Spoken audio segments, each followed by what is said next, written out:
오후의 시작 함께 하실래요? 안녕하세요. 세상의 모든 정보 아나운서 전주리입니다. AI 기술의 발달은 어디까지 이어지는 걸까요? 오픈 AI와 구글이 추론 AI 경쟁에 돌입했다고 합니다. 학습된 데이터를 기반으로 답변하는 기존의 생성형 AI를 넘어서 논리적으로 사고하고 결론을 제시하는 인공지능 모델이 등장한 건데요. 예를 들면 날씨와 교통 상황을 종합적으로 분석해 최적의 일정을 제안한다거나 냉장고에 남은 재료를 파악해서 지금 당장 만들 수 있는 음식 레시피를 추천해준다는 겁니다. 그런데 이런 AI의 추론 능력이 벌써 인간을 뛰어넘는 성과를 보이고 있다고 합니다. 이런 상황 어떻게 봐야 하는지 잠시 뒤 IT 연구소 코너에서 자세히 살펴보겠습니다. 오늘 짠테크 SOS 돈 되는 라디오에서는 지난 시간에 이어서 보험 리모델링 시 주의할 점, 특히 심내혈관 보험 가입 시 챙겨야 할 점들을 꼼꼼히 살펴볼 텐데요. 궁금한 분들 함께해 주세요. 저희 방송은 KBS 1라디오 유튜브 채널을 통해서도 실시간으로 시청 참여하실 수 있습니다. 많은 관심 부탁드리면서 KBS 세상의 모든 정보 지금 시작합니다.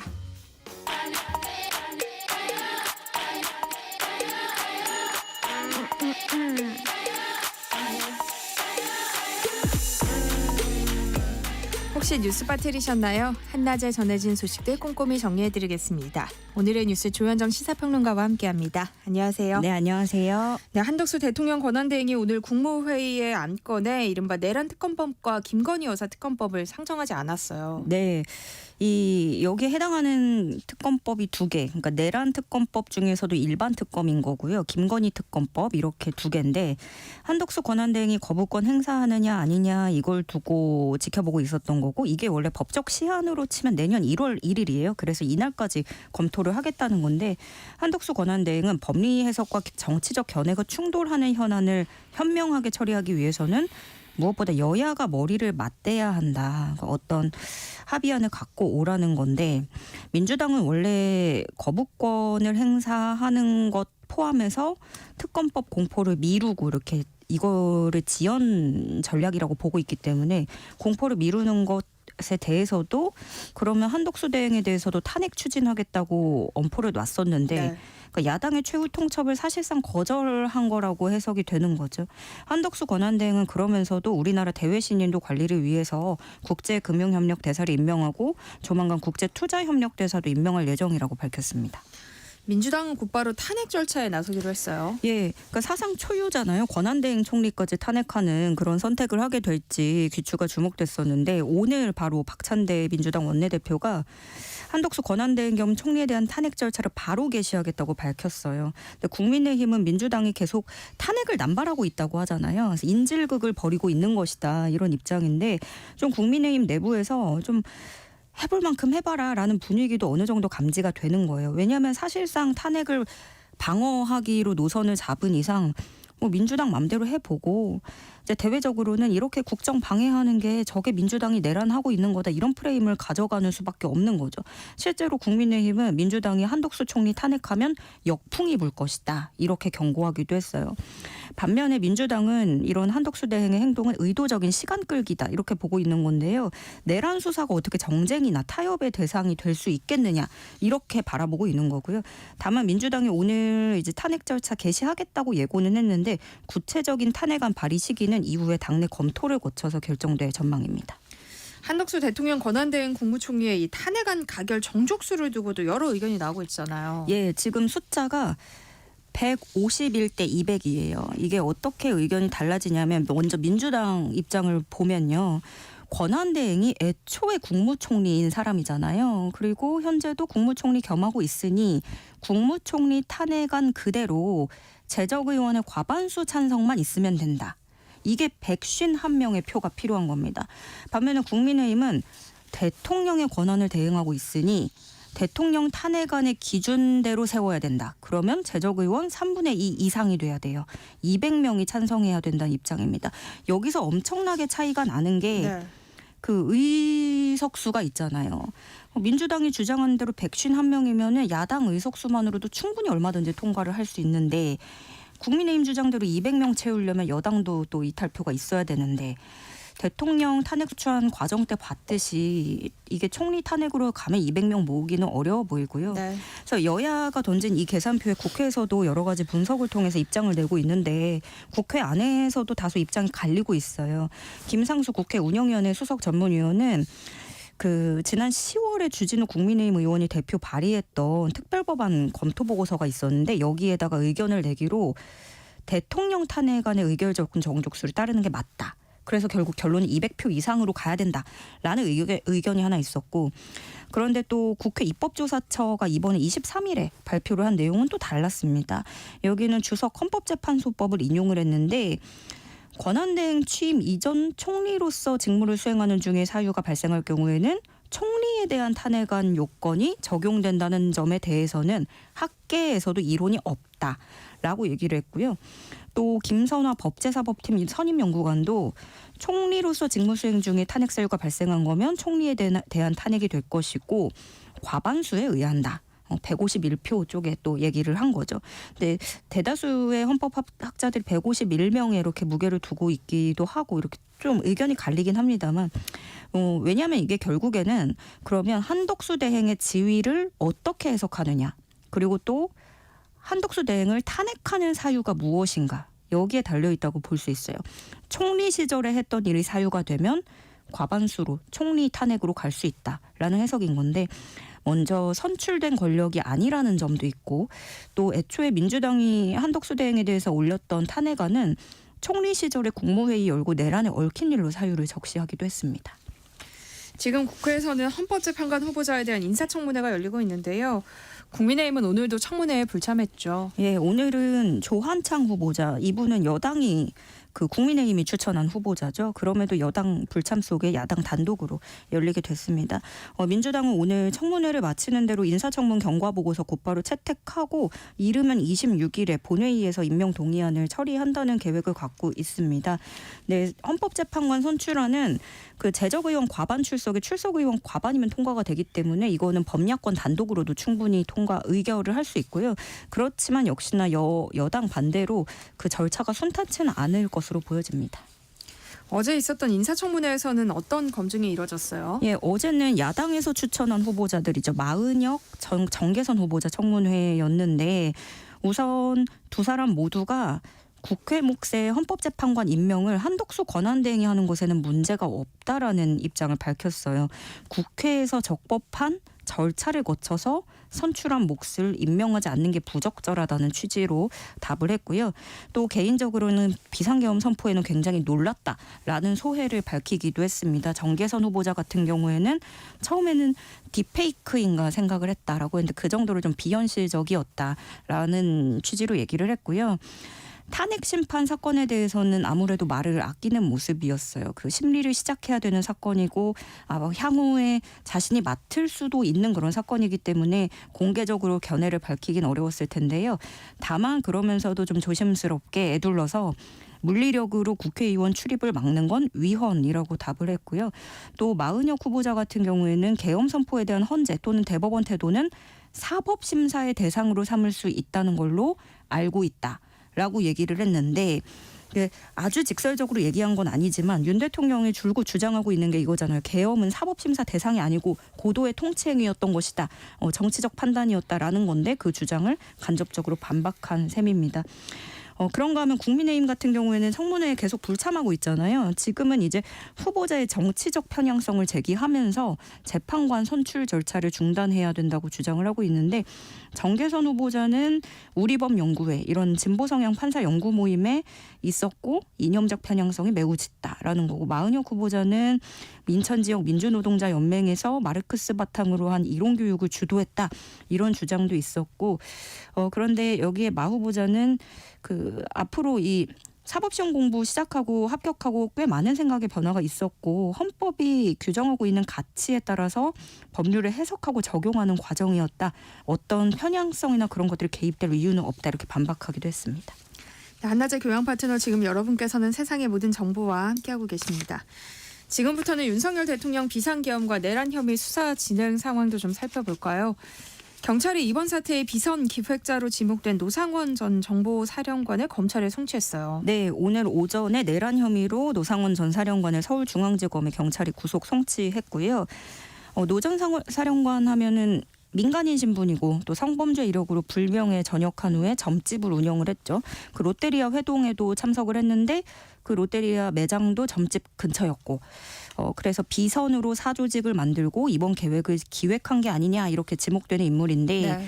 경찰이 획득했다는 이 노 전 사령관의 수첩이 되게 관건이었어요. 이번 사태 스모킹건이 될 수 있을까 주목이 되는 건데 네. 경찰이 여기 조각조각 단어들 적혀 있는 것들을 수첩에서 발견을 했던 건데요.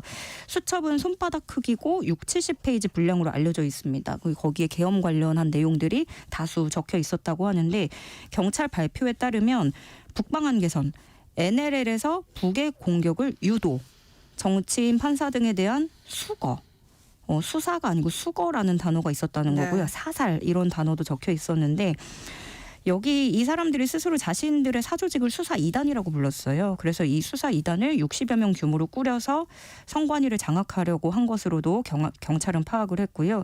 또 김용현 전 국방장관하고도 굉장히 여러 차례 통화한 것을 경찰이 포착을 하고 민간인이 이번 계엄 계획에 깊숙이 관여한 정황을 포착을 한 겁니다.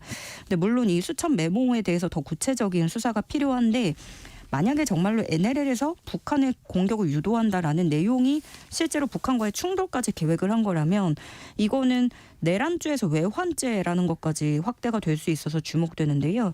외환죄는 군사상의 이익을 해치거나 적국의 군사상 이익을 준 경우 이렇게 말을 하는데 그동안 이미 오물풍선 원점 타격이라든가 무인기가 평양에 침투했다 이런 사건들이 있었잖아요. 근데 노상원의 수첩에서도 오물풍선이라는 단어가 있었다는 게 경찰의 설명이고요. 그러면 내란죄를 넘어서 외환죄까지 적용될 수 있어서 파장이 예상됩니다. 윤석열 대통령이 비상계엄을 오래전부터 이야기해왔다는 또 다른 정황이 드러나기도 했어요. 네, SBS 보도입니다. 신원식 전 국방장관 같은 경우에 꽤나 강경파로 알려졌는데 이번에 계엄 국면에서 이름이 거의 오르내리지 않았어요. 근데 마치 이런 상황을 뒷받침해주는 것 같은 증언이 나왔는데 올해 3월에도 윤석열 대통령이 그 계엄 얘기를 했다. 그리고 그때 한남동 관저에 수뇌부들을 모았는데 이 자리에서 김용현 당시 경호처장이 계엄이 필요하다고 얘기를 했고 신원식 당시 국방장관은 반대를 했다는 거예요. 그리고 같은 날에 신원식 당시 장관은 김용현 처장을 장관 공관으로 불러다가 윤 대통령의 이런 계엄 의지를 어떻게 막을 수 있을 것인지 대책을 논의하려고 불렀다는 거예요. 이건 모두가 여인영 사령관의 진술입니다. 그래서 여인영 사령관 진술에 따르면 신원식 전 장관은 정치적인 문제를 푸는데 계엄은 솔루션이 될 수 없다라고 입장을 굽히지 않았다고 하고요. 근데 이 말이 나왔다는 이 시기 그리고 신원식 전 장관하고 김용현 국방장관이 말다툼을 했다는 이 시기가 3월이에요. 그럼 4월 총선 앞둔 시점이었던 거죠. 그리고 여당으로서는 여러 가지 어려움이 있었던 시기였고 그리고 또 공교롭게 약 5개월 뒤에 윤 대통령은 김용현 경호처장을 국방장관으로 지명을 했습니다. 근데 이때도 되게 이례적인 인사라고 얘기가 나왔어요. 왜냐하면 신원식 장관이 부임 10개월밖에 안 됐는데 안보실장으로 갔고 외교안보 라인이 재편되기엔 너무 빠른 시기였고 또 기존 국가안보실장을 일부러 그렇게 밀리고 가면서 연쇄적으로 이동시키는 그런 이례적인 인사였었습니다. 대테러 작전을 수행하는 최정예 특수부대 1 공수특수여전단 특전여단 1공수특전여단이 비상계엄 당시에 무장한 채로 국회에 진입했던 곳인데요. 이 부대가 최근 저격수를 포함한 군 병력을 한국은행에도 보내려고 했던 사실이 드러났다고요. 네, 이건 KBS 단독 보도인데요. 특수부대 1공수특전여단이라고 하면 대테러 작전을 원래는 수행하는 곳이고 네. 비상계엄 당일에도 무장하고 국회로 진입을 했던 부대예요. 그런데 이 부대가 한국은행 강남본부에 시설 진입 계획을 세웠던 것으로 드러난 겁니다. KBS가 입수한 문건에 따르면 지난 13일에 한국은행 그 내부의 주요 시설을 확인하고 사진 촬영을 하겠다면서 진입을 허가해달라고 요청을 했고요. 뭐 이유로는 테러 발생에 대비한다, 국가 중요 시설을 점검한다라는 거였는데 저격수와 폭발물 처리반까지 동원하겠다는 거를 지금 시점에 한국은행에 들어온다라는 것에서 한국은행이 당황스럽다는 입장을 내비쳤고요. 단순 점검으로 보이지 않았고 또 계엄 여파가 채 가시지 않은 상황이라 군부대의 그런 불분명한 진입 요청이 적절치 않았다라는 지적도 나오고 있습니다. 윤석열 대통령 측은 계속해서 수사기관의 출석 요청에 응하지 않고 있는데요. 공조수사본부 체포영장 청구 방안도 검토하고 있다고요. 예, 앞서 요청한 2차 출석은 사실상 무산됐다고 봐야 되고 이제 3차 출석 요구를 해야 되는데 공수처 관계자가 먼저 그 3차 소환 조사 요청 때는 출석 요구서뿐만이 아니라 체포영장 집행까지도 모두 가능성이 열려 있다. 라고 얘기를 했어요. 다만 오동훈 공수처장은 오늘 출근길에 취재진이 이런 질문을 했더니 방침이 아직 정해지지 않았다라고만 답했는데요. 지금도 윤 대통령 측은 탄핵 심판 절차가 우선이다라는 입장을 고수하고 있습니다. 그래서 이거는 당분간 수사기관 출석 요구는 우선적으로 두지 않고 응하지 않겠다라는 풀이 되는 대목이고요. 이런 내용들을 봤을 때는 내일로 예정된 2차 출석에는 불응할 가능성이 큽니다. 만약에 체포영장까지 같이 앞으로 청구를 한다면 이건 압수수색 영장보다 구속력이 크기 때문에 대통령을 강제 구인할 수도 있게 되는 겁니다. 네. 윤 대통령이 탄핵 심판 서류들조차 받지 않으면서 헌법재판소가 결국 강수를 뒀어요. 윤 대통령이 서류를 받은 것으로 간주하고 후속 절차를 진행하기로 했다고요. 네, 헌재가 앞서 보냈던 서류들 답변 요구서, 기일 통지서, 준비 명령 등등이 들어있는데 이게 헌재에 따르면 법에 따라서 19일부터 발송 송달을 실시했고 관저에는 20일에 도달을 한 거예요. 그런데 이때 경호처가 재차 수치를 거부를 한 거고 네. 헌재는 관저에 도착한 시점에 당사자에게 윤 대통령에게 송달된 것으로 간주하기로 결정했습니다. 이 답변 시한이 송달일로부터 7일 이내예요. 근데 20일에 관저에 도착했다고 하니까 그러면 27일까지 답변서를 제출해야 되는 겁니다. 그러니까 물론 의무사항은 아니고 다만 그렇게 되면 피의자 측 자료 없이 진행을 하게 되는 겁니다. 따라서 헌재의 변론 준비 기일은 예정대로 27일에 처음 열리게 됩니다. 네. 오늘의 뉴스 조현정 시사평론가와 함께했습니다. 고맙습니다. 네, 고맙습니다. KBS 일라디오 세상의 모든 정보 함께하고 계신 지금 시각은 12시 37분입니다. 이 시각 교통정보 알아봅니다. 이 시각 교통정보입니다. 정오를 전후로 교통량이 아침 시간대보다 많이 줄었습니다. 도로 흐름은 원활한 편인데요. 사고와 작업 등 돌발 구간 곳곳에 있으니까 주의하시기 바랍니다. 경부고속도로 서울 방향 안성분기점에서 교통량 늘었습니다. 이후 작업 중인 죽전휴게소 부근과 또 양재 부근에서 반포나들목 사이가 정체인데요. 양재 2차로에서 사고가 났습니다. 중앙고속도로 춘천 쪽으로 완종분기점 진출로에서도 사고가 나서 추가 사고 없도록 잘 살펴서 지나시기 바랍니다. 서울시내 올림픽대로 공항 쪽은 암사대교 부근 4차로가 작업으로 부분 통제고요. 이후 성수대교에서 반포대교까지 제속도 못냅니다. 강변북로는 구리 쪽으로 난지나들목에서 서강대교까지 서행하고요. 다시 원효대교에서 반포대교까지 주춤합니다. KBS 교통정보센터에서 임초희였습니다. 세상의 모든 정보는 청취자분들의 관심과 참여를 기다립니다. 방송 들으시면서 궁금한 점이 있거나 의견 공유하고 싶은 분들 계시면 문자 보내주세요. 추첨을 통해 모바일 쿠폰 보내드리겠습니다. 참여하실 번호는 샵 9730이고요. 짧은 문자 50원, 긴 문자 100원의 이용료가 부과됩니다. 콩 게시판을 통해서는 무료로 참여하실 수 있고요. KBS 1라디오 유튜브 채널을 통해서도 실시간으로 시청 참여하실 수 있습니다. 꼭 알아야 할 정보를 알기 쉽게 전달해드리는 시간입니다. 세상의 모든 지식, 화요일은 IT 이슈 살펴볼 텐데요. IT연구소 김덕진 IT 커뮤니케이션 연구소 소장과 함께합니다. 어서 오세요. 네, 안녕하세요. 반갑습니다. 김덕진입니다. 또 오늘은 우리를 얼마나 또 깜짝 놀랄 만한 소식으로 놀래켜 네. 주실지 기대가 되는데요. 최근 AI 분야에서 굉장히 주목해볼 만한 발표들이 주르리였다면서요. 저희가 참 연말에 우리나라도 여러 가지 이슈들이 많았잖아요. 지금 이제 진행되고 있고. 그런데 이 AI 분야에서는 또 12월만 되면 그렇게 왜 그런지 모르겠는데 빅테크 기업들이 1년 동안 준비해 놓은 걸 막 쏟아내는 게 요즘 좀 유행이 된 것 같아요. 작년에도 그랬는데 올해도 좀 장난이 아니었거든요. 네. 우리가 알고 있는 챗 GPT 만든 오픈 AI가 실은 12월 5일부터 해서요. 평일 기준 12일 그리고 이제 뭐 주말 포함하면 12월 5일부터 12월 20일까지 우리 시간으로는 매일 새벽 3시 반마다 새로운 기능을 계속 선보였어요. 그래서 심지어 이제 12일 동안 우리가 매일매일 오늘은 이겁니다. 오늘은 이겁니다. 하면서 거의 하다 보니까 제 입장에서는 실은 이제 새벽마다 이거 잠을 자야 돼 말아야 돼. 그러니까 따라가기 너무 벅차셨겠어요. 고민이 될 정도로 했고요. 그래서 12월 5일부터 12월 20일까지 계속적으로 이 진행이 됐는데 정말로 뭐 여러 큰 발표들도 있었고 되게 야 이런 기능도 냈네 하는 재밌는 기능들도 있었고 마지막에 또 낸 기능은 야 이 AI가 이제 어디까지 할까에 대해서 우리에게 좀 고민하게 하는 이런 여러 가지 이슈들이 좀 있었습니다. 구체적으로 어떤 발표들이 있었어요? 네, 일단은 12일 동안 있었던 그냥 쭉 설명을 드리면 첫날에는 이제 챗GPT 5원이라고 하는 녀석이 이제 공식적으로 발표가 됐고 챗GPT 프로라는 게 나왔고요.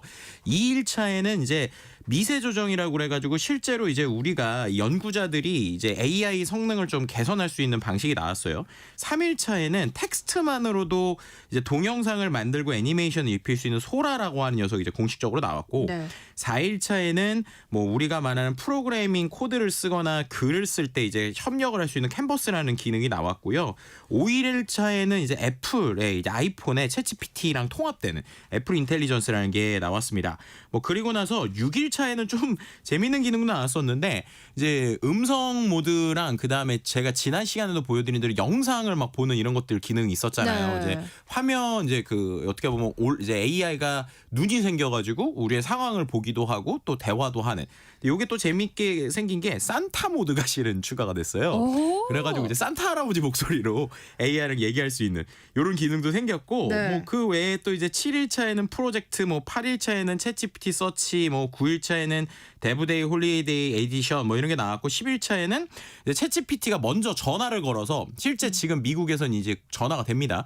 그래서 AI가 먼저 전화 통화도 하게 되고 11일차에서는 이제 앱 안에서 이제 컴퓨터랑도 연동돼 있는 기능이 나왔고 마지막 날에는 이제 오픈 AI의 O3라고 하는 그 다음 추론 모델까지 이제 나오게 됐는데요. 뭐 이런 것들이 좀 나왔고요. 뭐 이제 다음 얘기하기 전에 좀 될지 모르겠는데 또 오늘 또 크리스마스 이브잖아요. 네. 산타 할아버지 목소리로 한번 AI랑 대화하는 걸 좀 잠깐 와. 보여드려 볼게요.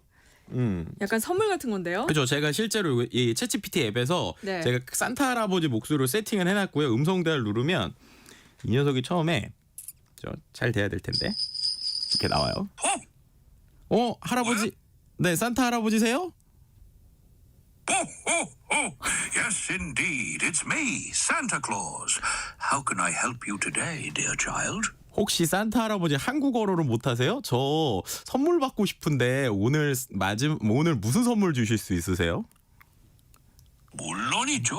산타 할아버지는 한국어도 할 수 있답니다. 와. 어떤 선물을 받고 싶나요? 오늘은 특별한 마법으로 원하는 선물을 전해줄 수 있어요. 아니 제가 오늘 아침에 아들한테는 선물을 줬는데 저도 좀 선물을 받고 싶거든요. 저 게임기 받고 싶은데 어떻게 저희 와이프한테 안 걸리고 산타 할아버지가 좀 갖다 줄 수 있으세요? 물론이죠. 산타 할아버지가 살짝 마법을 부려서 게임기를 아주 은밀하게 가져다 줄 수 있을 거예요. 옥상이지 않게 조심할게요. 네. 자 이런 산타 네. 할아버지 한국말 너무 잘하시는데. 그러니까요. 영어로 하다가 글로벌 역시 산타 할아버지 하시려면 이렇게 전 세계 언어를 잘 하셔야 되는 것 같고 뭐 일본어로 물어보면 일본어도 하고 뭐 그렇습니다. 근데 그래서 말씀드린 것처럼 뭐 이제 12일 동안 정말 놀라운 기능들도 많이 보여줬고 이렇게 좀 재미있는 기능들까지 보여줘서 야 AI가 이제 조금 더 우리 생활에 다가오는구나 그리고 실제 쓸 수 있게 오는구나 이런 것들까지 좀 보여줬습니다. 박명님이 산타 할아버지가 생각보다 목소리가 젊으시네요. 라고. 이거 좀 조정이 필요하겠어요. 제가 볼 때는 이제 뭐 우리 어린이들은 이 라디오를 안 듣는다고 생각하고 이제 모든 아빠들이 열심히 이제 바쁘잖아요. 네. 아마도 좀 그런 게 반영된 게 아닌가 이렇게 싶기도 하네요. 또 특히 마지막 날 공개된 이 네. AI 모델이 사람들을 놀라게 했다면서요. 네, 말씀드린 것처럼 이제 첫날에 공개됐던 게 챗 GPT 5.1이라고 하는 녀석이에요. 그 녀석 이제 옴니1이라는 뜻인데 이제 이거는 지금 쓸 수 있는 모델이고요. 이제 내년 초에 공개된다라는 모델이 마지막 날에 공개가 됐는데 이게 O3라는 모델입니다. 실은 이제 O1 다음에 O2도 나와야 되는데 O2가 실은 영국에 있는 통신사 이름하고 겹쳐가지고 그래서 이제 이름을 O3라고 한 건데 네. 이 O3라는 녀석이 지금까지랑 다르게 AI 모델의 좀 한계를 뛰어넘는 거 아니냐라고 하는 이야기들이 좀 나오고 있어요. 요즘에 이 AI 모델이 좀 집중하는 게 이제 추론 모델입니다. 추론. 그러니까 기존에 있었던 챗 GPT는 우리가 뭔가 질문 딱 하면 얘가 답변을 따다닥 하고 냈잖아요. 네. 근데 추론이라는 건 생각을 한다는 거예요. 생각을. 그래서 이 녀석한테 뭘 시키면 요즘에는 이 녀석이 바로 답변을 하는 게 아니라 자기가 단계별로 생각을 해보겠다라면서 이제 생각을 좀 해요. 그러고 네. 나서 뭔가 답변을 하는데 이 녀석이 이렇게 몇 단계를 생각을 하다 보니까 점수가 갑자기 높아지는 거예요. 그래서 실제로 프로그래밍, 수학, 뭐 과학 등에서 여러 가지 탁월한 성능을 보였는데 이번에 O3 아직까지 뭐 저희가 써보진 못했기 때문에 명확하진 않지만 수학 올림피아드 예선에서 96.7%의 정답률이 나오고 박사급 과학 질문 데이터셋에서도 87.7%에 이르는 정확도가 나온다고 합니다. 그리고 뭐 그 외에도 프로그래밍 관련된 코드 뭐 이런 쪽에서 상위 0.2% 수준의 이제 그랜드 마스터 실력이 나오다 보고 네. 이거를 지금 했을 때 O3 자체가 뭐 만약에 업계에서 실제 프로그래머들하고 분석을 한다고 치면 업계 전문가들이 얘기하는 게 우리나라에서 컴퓨터 프로그래밍 제일 잘하는 사람 순위로 매겼을 때 상위 100등 안에 들 정도의 순서가 나온다. 이게 나오다 보니 이제 이거를 가지고 얘기하는 게 이 O3라고 하는 녀석이 이제 완전히 단순한 점진적 진보가 아니라 완전 새로운 영역으로 가는 거다. 완전히 새로운 과학적 관심이 필요한 것이다. 이런 얘기가 좀 나오고 있고요. 네. 그런데 이제 이 고성능 모드를 쓰게 됐을 때 실제 이제 아직까지 이제 비용 구조가 정확하게 나오진 않았어요. 근데 이제 이들이 얘기하는 게 이게 한 모드가 낮음, 중간, 높음 요런 설정이 있고 높음을 쓰게 됐을 때는 성능이 87.5%까지 올라가지만 비용이 한 800만 원 수준까지도 나올 수 있다 이런 얘기들도 하고 네. 있거든요. 그래서 지금 말하는 이제 기존에 우리가 그냥 대중적으로 쓰던 챗GPT 어떻게 보면 이제 $22 정도였는데 그게 한 3만 원 조금 안 되는 정도잖아요.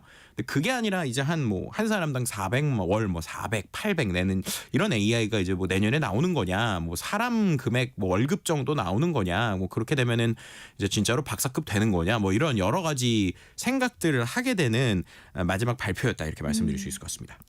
우리는 어떤 의미로 받아들여야 돼요? 이번 오픈 AI의 발표들을. 이거를 보고 MIT에서 실제로 AI 관련 박사 과정을 하는 사람들이 올린 SNS 내용이 있더라고요. 자기들끼리 이제 메시지를 주고 받았는데 전 되게 이게 되게 와닿았어요. 그러니까 뭐냐면 2023년 초에 우리가 챗GPT를 보면서 느꼈던 게 이제는 지식과 코딩, 프로그래밍 이제 공짜인 시대가 왔다 이렇게 생각을 했다라는 거예요. 왜냐면 우리가 예전에는 인터넷 검색을 해서 내용을 보더라도 찾으려면 제가 또 들어갔어야 됐는데 챗GPT한테 물어보면 답변을 해주니까 이거 일부지만 지식이 공짜인데? 아니면은 코딩 이런 것들도 얘한테 해달라고 어느 정도 해줬거든요. 네, 그러니까 맞아요. 코딩도 공짜였는데 이제는 O3는 아까 추론을 한다고 그랬잖아요. 그러니까 사람이 생각하는 사고의 과정도 공짜가 되는 거 아니냐라는 이야기들을 이제 한다라는 거예요. 그래서 이런 부분들이 어떻게 보면은 박사를 하는 사람들 입장에서는 내가 그냥 특정 뭐 프로그래밍을 하거나 이럴 때 시간을 갈아놓는다고 AI보다 잘할 수 있는 거냐라는 이제 생각을 하게 되기도 했고, 혹은 자 이제 우리가 말했던 지식과 코딩이 공짜인 시대에서 우리가 어떤 걸 해야 되는 거에 대한 고민을 넘어서서 이제 사고가 이제 사람들이 생각하는 사고가 공짜가 되는 시대가 오면 우린 그걸 어떤 방향으로 활용을 해야 되는 것이냐, 그리고 이걸 어떻게 바라봐야 될 것인가에 대해서 고민을 해야 되는 시기가 온 것이 아닌가라는 생각을 하게 됐다는 거고요. 두 번째로는 이제 말씀드린 대로 챗GPT가 기존에는 $20짜리였는데 이번에 O1이라는 녀석을 무제한으로 쓰는 거. 이게 지금 방금 말씀드린 내년은 O3라는 녀석이 네. 나올 거고 이번에 공개된 게 O1이라는 녀석인데 이 녀석도 무제한으로 쓰려면 이제 요금제가 바뀌었어요. 10배가 올랐습니다. 그래서 예, 기존에도 22달러짜리 요금제가 있는데 거기서는 이 5원 추론하는 녀석을 일부만 쓸 수 있고요. 몇 번. 그리고 이거를 고급 모드로 쓰려면 월 200달러예요. 그럼 200달러라는 건 거의 뭐 지금 환율이 올랐으니까 한 30만 원 조금 안 되는 거잖아요. 그런데 이제 어떤 사람은 그러면은 이 AI를 쓸 때 한 달에 공짜로 쓰기도 하고 몇만 원 내도 쓰는데 30만 원짜리도 나오고 그리고 내년 되면 이제 300만 원짜리도 나올 수 있다라는 건 결국에는 이제 돈을 통한 정보의 격차가 나오는 것이 아니냐. 혹은 정말로 그들이 한 사람의 인건비 이상을 대체할 수 있는 AI들을 만들 수 있다는 자신감인 거냐라고 하는 이제 그런 비즈니스적인 구조에 대해서도 생각을 해봐야 되는 시대가 온 거고요.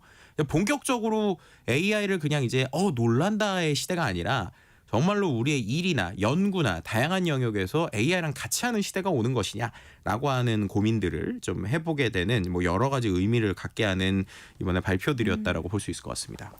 그런데 원래 챗 GPT가 네. 왜 챗 GPT 3, 챗 GPT 4 이렇게 가고 있었잖아요. 네. 근데 갑자기 이름을 왜 O1, O3 이렇게 바꾼 거예요? 이게요, 그 이제 만드는 방식의 차이가 있어요. 실은 이제 말씀드린 대로 지금까지 챗GPT 3, 4는요 질문하면 뚝딱 하고 답변을 냈잖아요. 이 녀석은 뭐냐면 이 데이터를 알고 있는 이 언어 모델 자체를 업그레이드 시킨 거예요. 그럼 그렇게 되면 GPT-5가 나와야 되는데 GPT-5가 못 나오는 이유들에서 많은 얘기가 있지만 제일 큰 건 뭐냐면 얘한테 더 이상 공부시킬 데이터가 별로 없다라는 얘기가 나오고 있어요. 그러니까 이미 GPT-4까지 인터넷에 있는 웬만한 검색 데이터를 다 이제 학습을 했으니까 그 다음 머리를 똑똑하게 하려면 얘한테 또 엄청난 데이터를 줘야 되는데 우리가 줄 데이터가 별로 없다는 거예요. 고품질의 데이터가.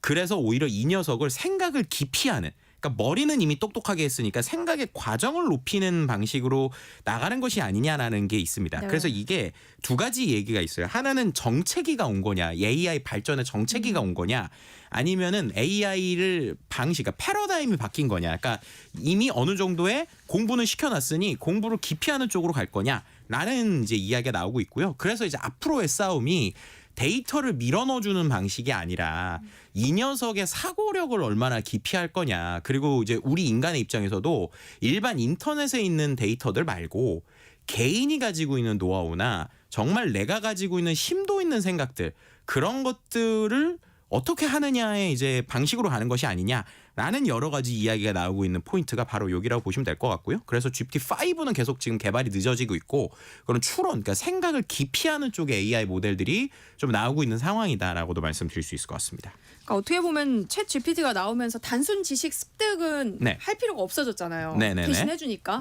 근데 그동안 생각은 이제 우리가 했단 말이에요. 네, 그렇죠. 근데 이제 GPT가 생각도 대신해 주는 거잖아요. 네, 그렇죠. 그러면은 사람들의 이 생각하는 힘이 약해지는 건 아닌지 걱정스러운 마음도 드는데요.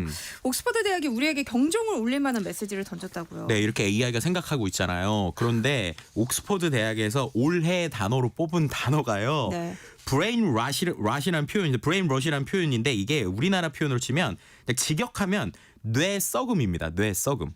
네, 롯이 어떻게 네. 보면 뭐 썩다, 뭐 아니면 쇠퇴하다 이런 거거든요. 그러니까 네.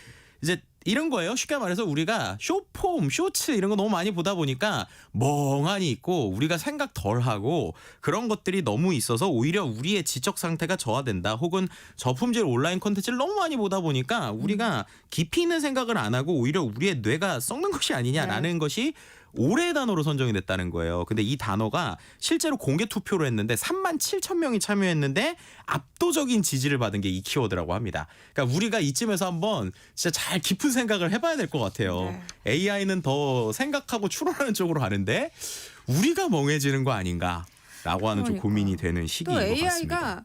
이제 우리보다 더 똑똑해졌잖아요.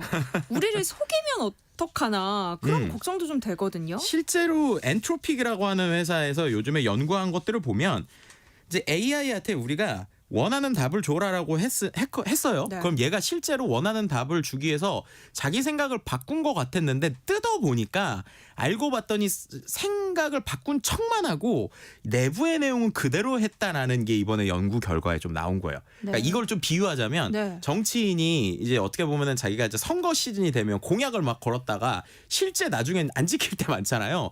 그런 짧은 프로세스들이 AI가 답변하는 과정에서 좀 보였다는 거예요, 이번에.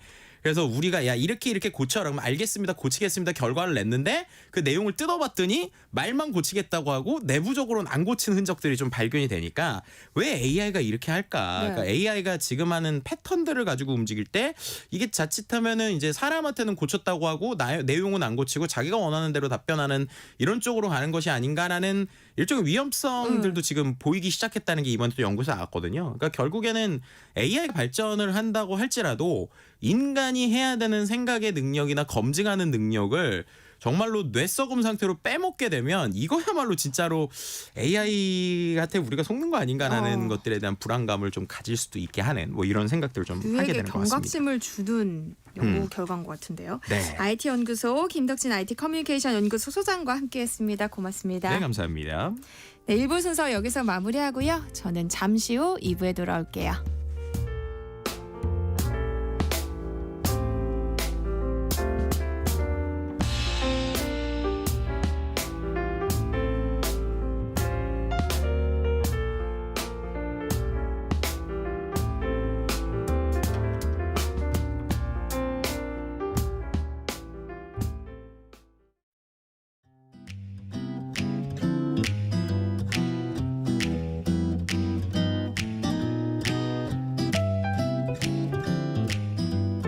안녕하세요.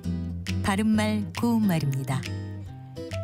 같은 내용의 얘기를 하더라도 말하는 솜씨가 특별히 돋보이는 사람이 있지요.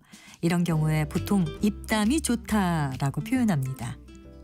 입담이란 단어는 말하는 솜씨나 힘이란 뜻의 고유어 명사인데요. 이에 견줄 수 있는 한자어로는 말씀 언자에 말잘할 변자를 쓰는 언변을 들을 수 있습니다. 또 말주변도 이와 비슷한데요. 말을 이리저리 척척 잘 둘러대는 슬기나 능력을 뜻하고요. 말주변이 없다, 말주변이 좋다처럼 씁니다. 비슷한 표현으로 말솜씨, 말재주, 변설 같은 것이 있습니다. 이 가운데 변설의 설자는 혀설자를 써서요. 말을 잘하는 재주를 뜻합니다. 그런데 말주변은 말과 주변이라는 두 개의 명사가 합해진 것으로 여기서 주변은 일을 주선하거나 변통함 또는 그런 재주를 뜻하는 고유어 표현입니다. 한자어인 주변과는 전혀 관련이 없는 거죠. 참고로 말주변에서 말과 주변은 모두 모음을 길게 발음하는 표현들입니다. 그래서 말, 주, 변 이렇게 둘 다 장음으로 발음해야 할 것 같지만 이런 경우에 앞에 있는 단어의 모음만 장음을 살려서 말주변 이렇게 발음합니다. 바른말 고운말 아나운서 변희영이었습니다.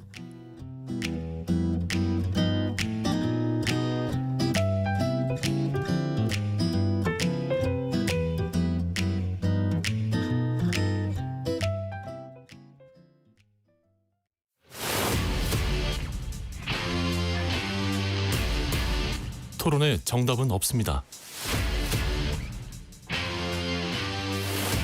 토론이 세상을 바꿀 수도 없습니다. 하지만 질문은 새로운 세상을 만들 수 있습니다. 질문으로 올바른 세상을 만드는 첫걸음. 평일 저녁 7시 20분 KBS 열린 토론.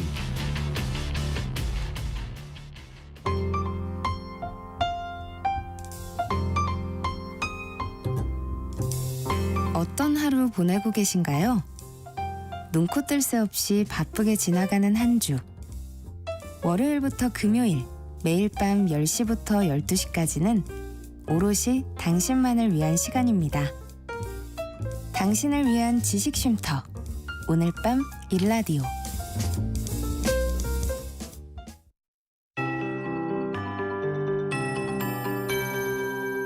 KBS 58분 날씨.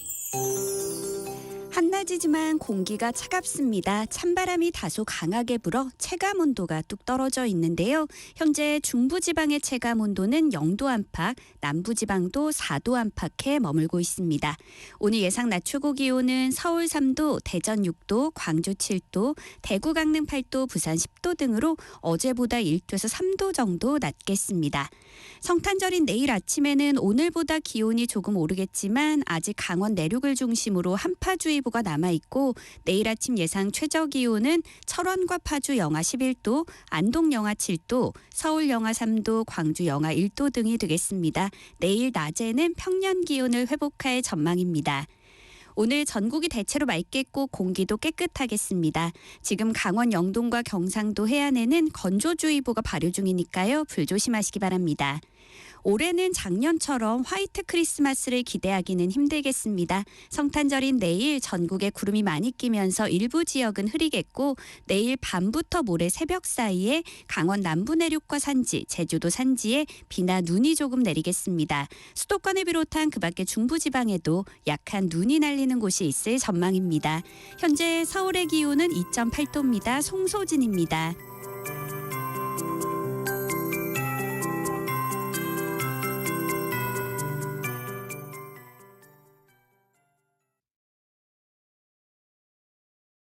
정성을 다하는 국민의 방송 KBS가 한시를 알려드립니다. AM 711kHz, FM 97.3MHz, KBS 1라디오입니다. HLKA.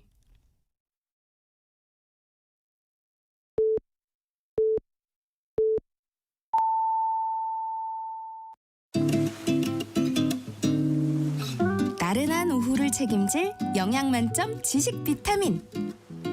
세상의 모든 정보.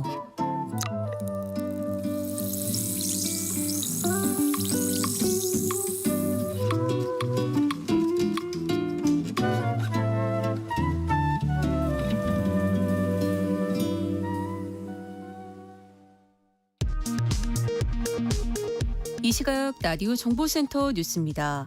고위공직자범죄수사처가 윤석열 대통령에게 통보한 출석일이 내일로 다가온 가운데 윤 대통령 측 석동현 변호사는 출석이 어려울 것으로 본다고 밝혔습니다. 국민의힘은 민주당의 한 권한대행에 대한 탄핵 추진은 이재명 민주당 대표의 2심 판결 전에 대통령 선거를 하겠다는 의도라고 주장했습니다. 한편 국민의힘은 비상대책위원장에 오선 권영세 의원을 추대했습니다. 주민등록 인구 중 65세 이상 인구가 차지하는 비중이 20%를 넘어서 우리나라도 초고령 사회에 진입했습니다. 대법원이 숙명여고 시험 유출 사건으로 기소된 쌍둥이 현모 씨 자매에 대해 징역 1년에 집행유예 3년을 선고한 원심 판결을 확정했습니다. 지금까지 라디오 정보센터 뉴스 정한나였습니다.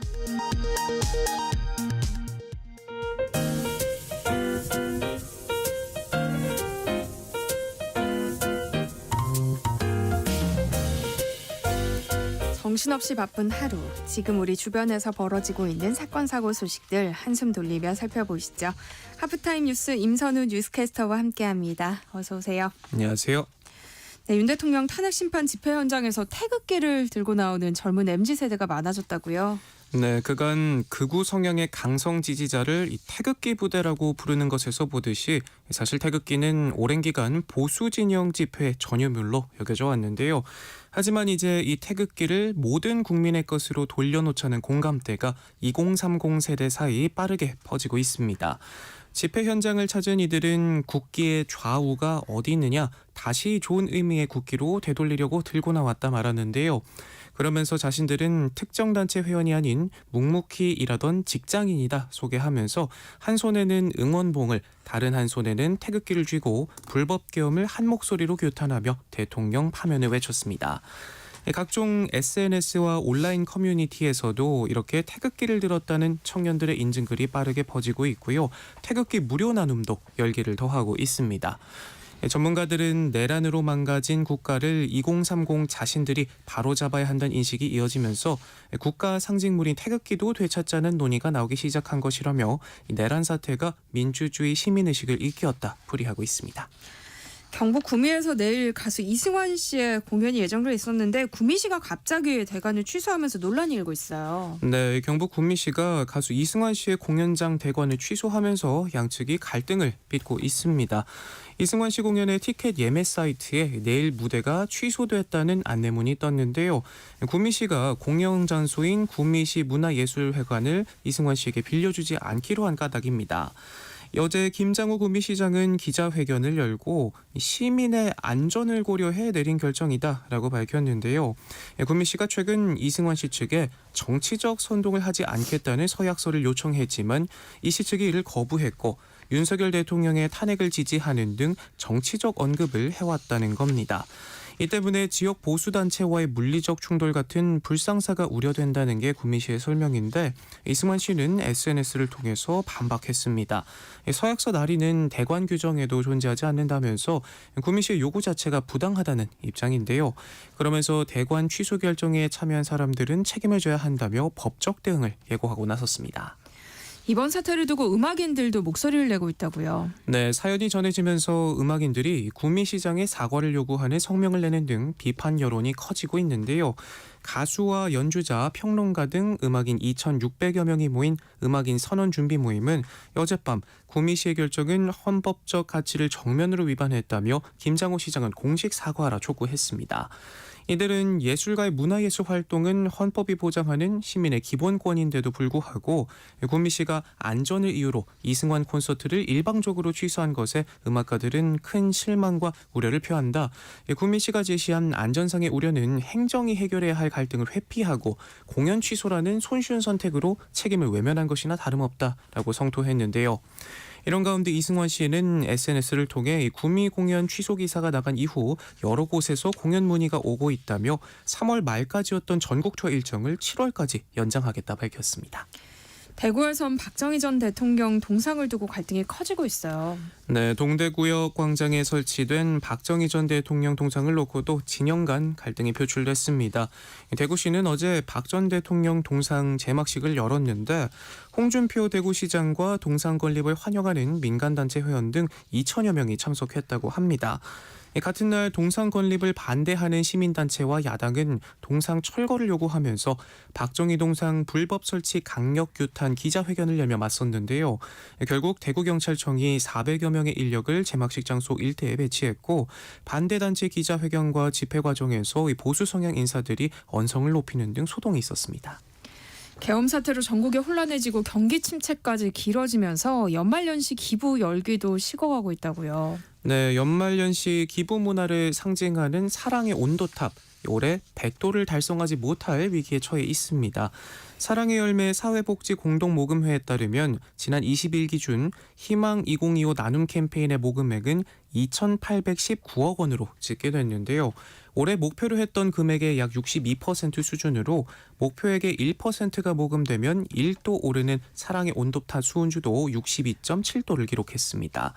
지난해 같은 기간에는 62.9도를 가리켰는데 수치상으로는 0.2도 차이에 불과하지만 연말까지 기업들의 기부가 꾸준히 이어지면서 목표액을 초과 달성했던 작년과 달리 올해의 경우 이달 중순 이후로 기업의 기부 횡률이 주춤한 상황이라고 합니다.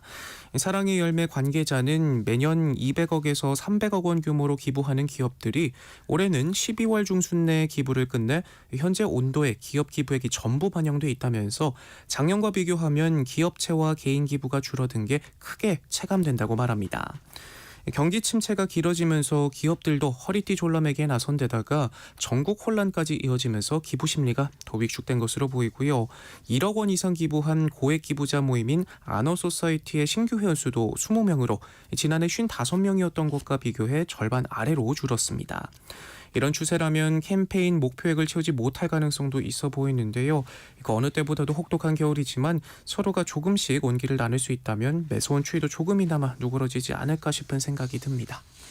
네, 무분별한 CT 검사로 국민 대다수가 위험 수준의 방사선량에 노출돼 있다는 조사 결과가 나왔어요. 네, 워낙 의료 시스템이 잘 돼 있기도 하고 흔해서 그런지 영상 단층 촬영, 그러니까 CT 촬영을 쉽게 생각하시는 분들이 많은 것 같은데요.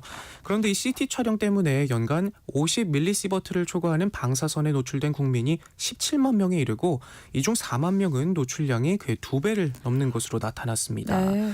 연간 50mS가 넘는 경우 1년에 CT를 7번 이상 촬영한 것으로 나타났는데 방사선 관련 종사자도 즉각 작업을 중단하고 건강검진을 받아야 하는 수준이라고 하고요. 100mS는 암 발생 위험이 0.5% 증가하기 시작하는 이른바 레드라인에 해당합니다. 물론 시티를 해마다 10건 이상씩 찍는다고 모두 암에 걸리는 건 아닙니다. 한 번에 100mSv 정도의 방사선량에 노출돼야 20-30년 뒤 암 발생률이 0.5% 늘어나고요. 또 천천히 노출됐다면 세포가 회복할 시간이 있어서 확률은 더 낮아진다고 하네요. 하지만 근로복지공단이 지난해 11월이었죠. 위암으로 사망한 항공승무원의 산재를 인정하면서 연간 6mSv 이하의 저량 방사선 노출도 암 발생에 영향을 줄 수 있다는 의견이 나왔고요. 또 다른 문제는 환자들이 이 같은 위험성을 인지하지 못하고 마치 의료 쇼핑이라도 하듯이 CT를 습관적으로 찍는다는 겁니다. 한 해 50곳 이상의 병원을 돌면서 CT를 117, 117회 찍은 환자도 있었고요. 평균적으로 봐도 CT 촬영 건수 상위 10%에 해당하는 사람이 71만 명, 5년 동안 한 해 50회 이상 찍은 환자도 116명에 달했는데 닷새 한 번꼴로 찍은 셈이라고 합니다. 건강 챙기려다가 되려 잃게 되는 수가 있으니까요. 위험성을 인지하고 꼭 필요할 때만 찾아야겠습니다. 부정 승차가 늘면서 내년부터는 계좌이체로 지하철 요금을 지불할 수 없게 된다고요. 네, 한동안 온라인 커뮤니티에 공짜로 지하철 타는 법이라고 글이 돌더니 결국 이렇게 됐네요.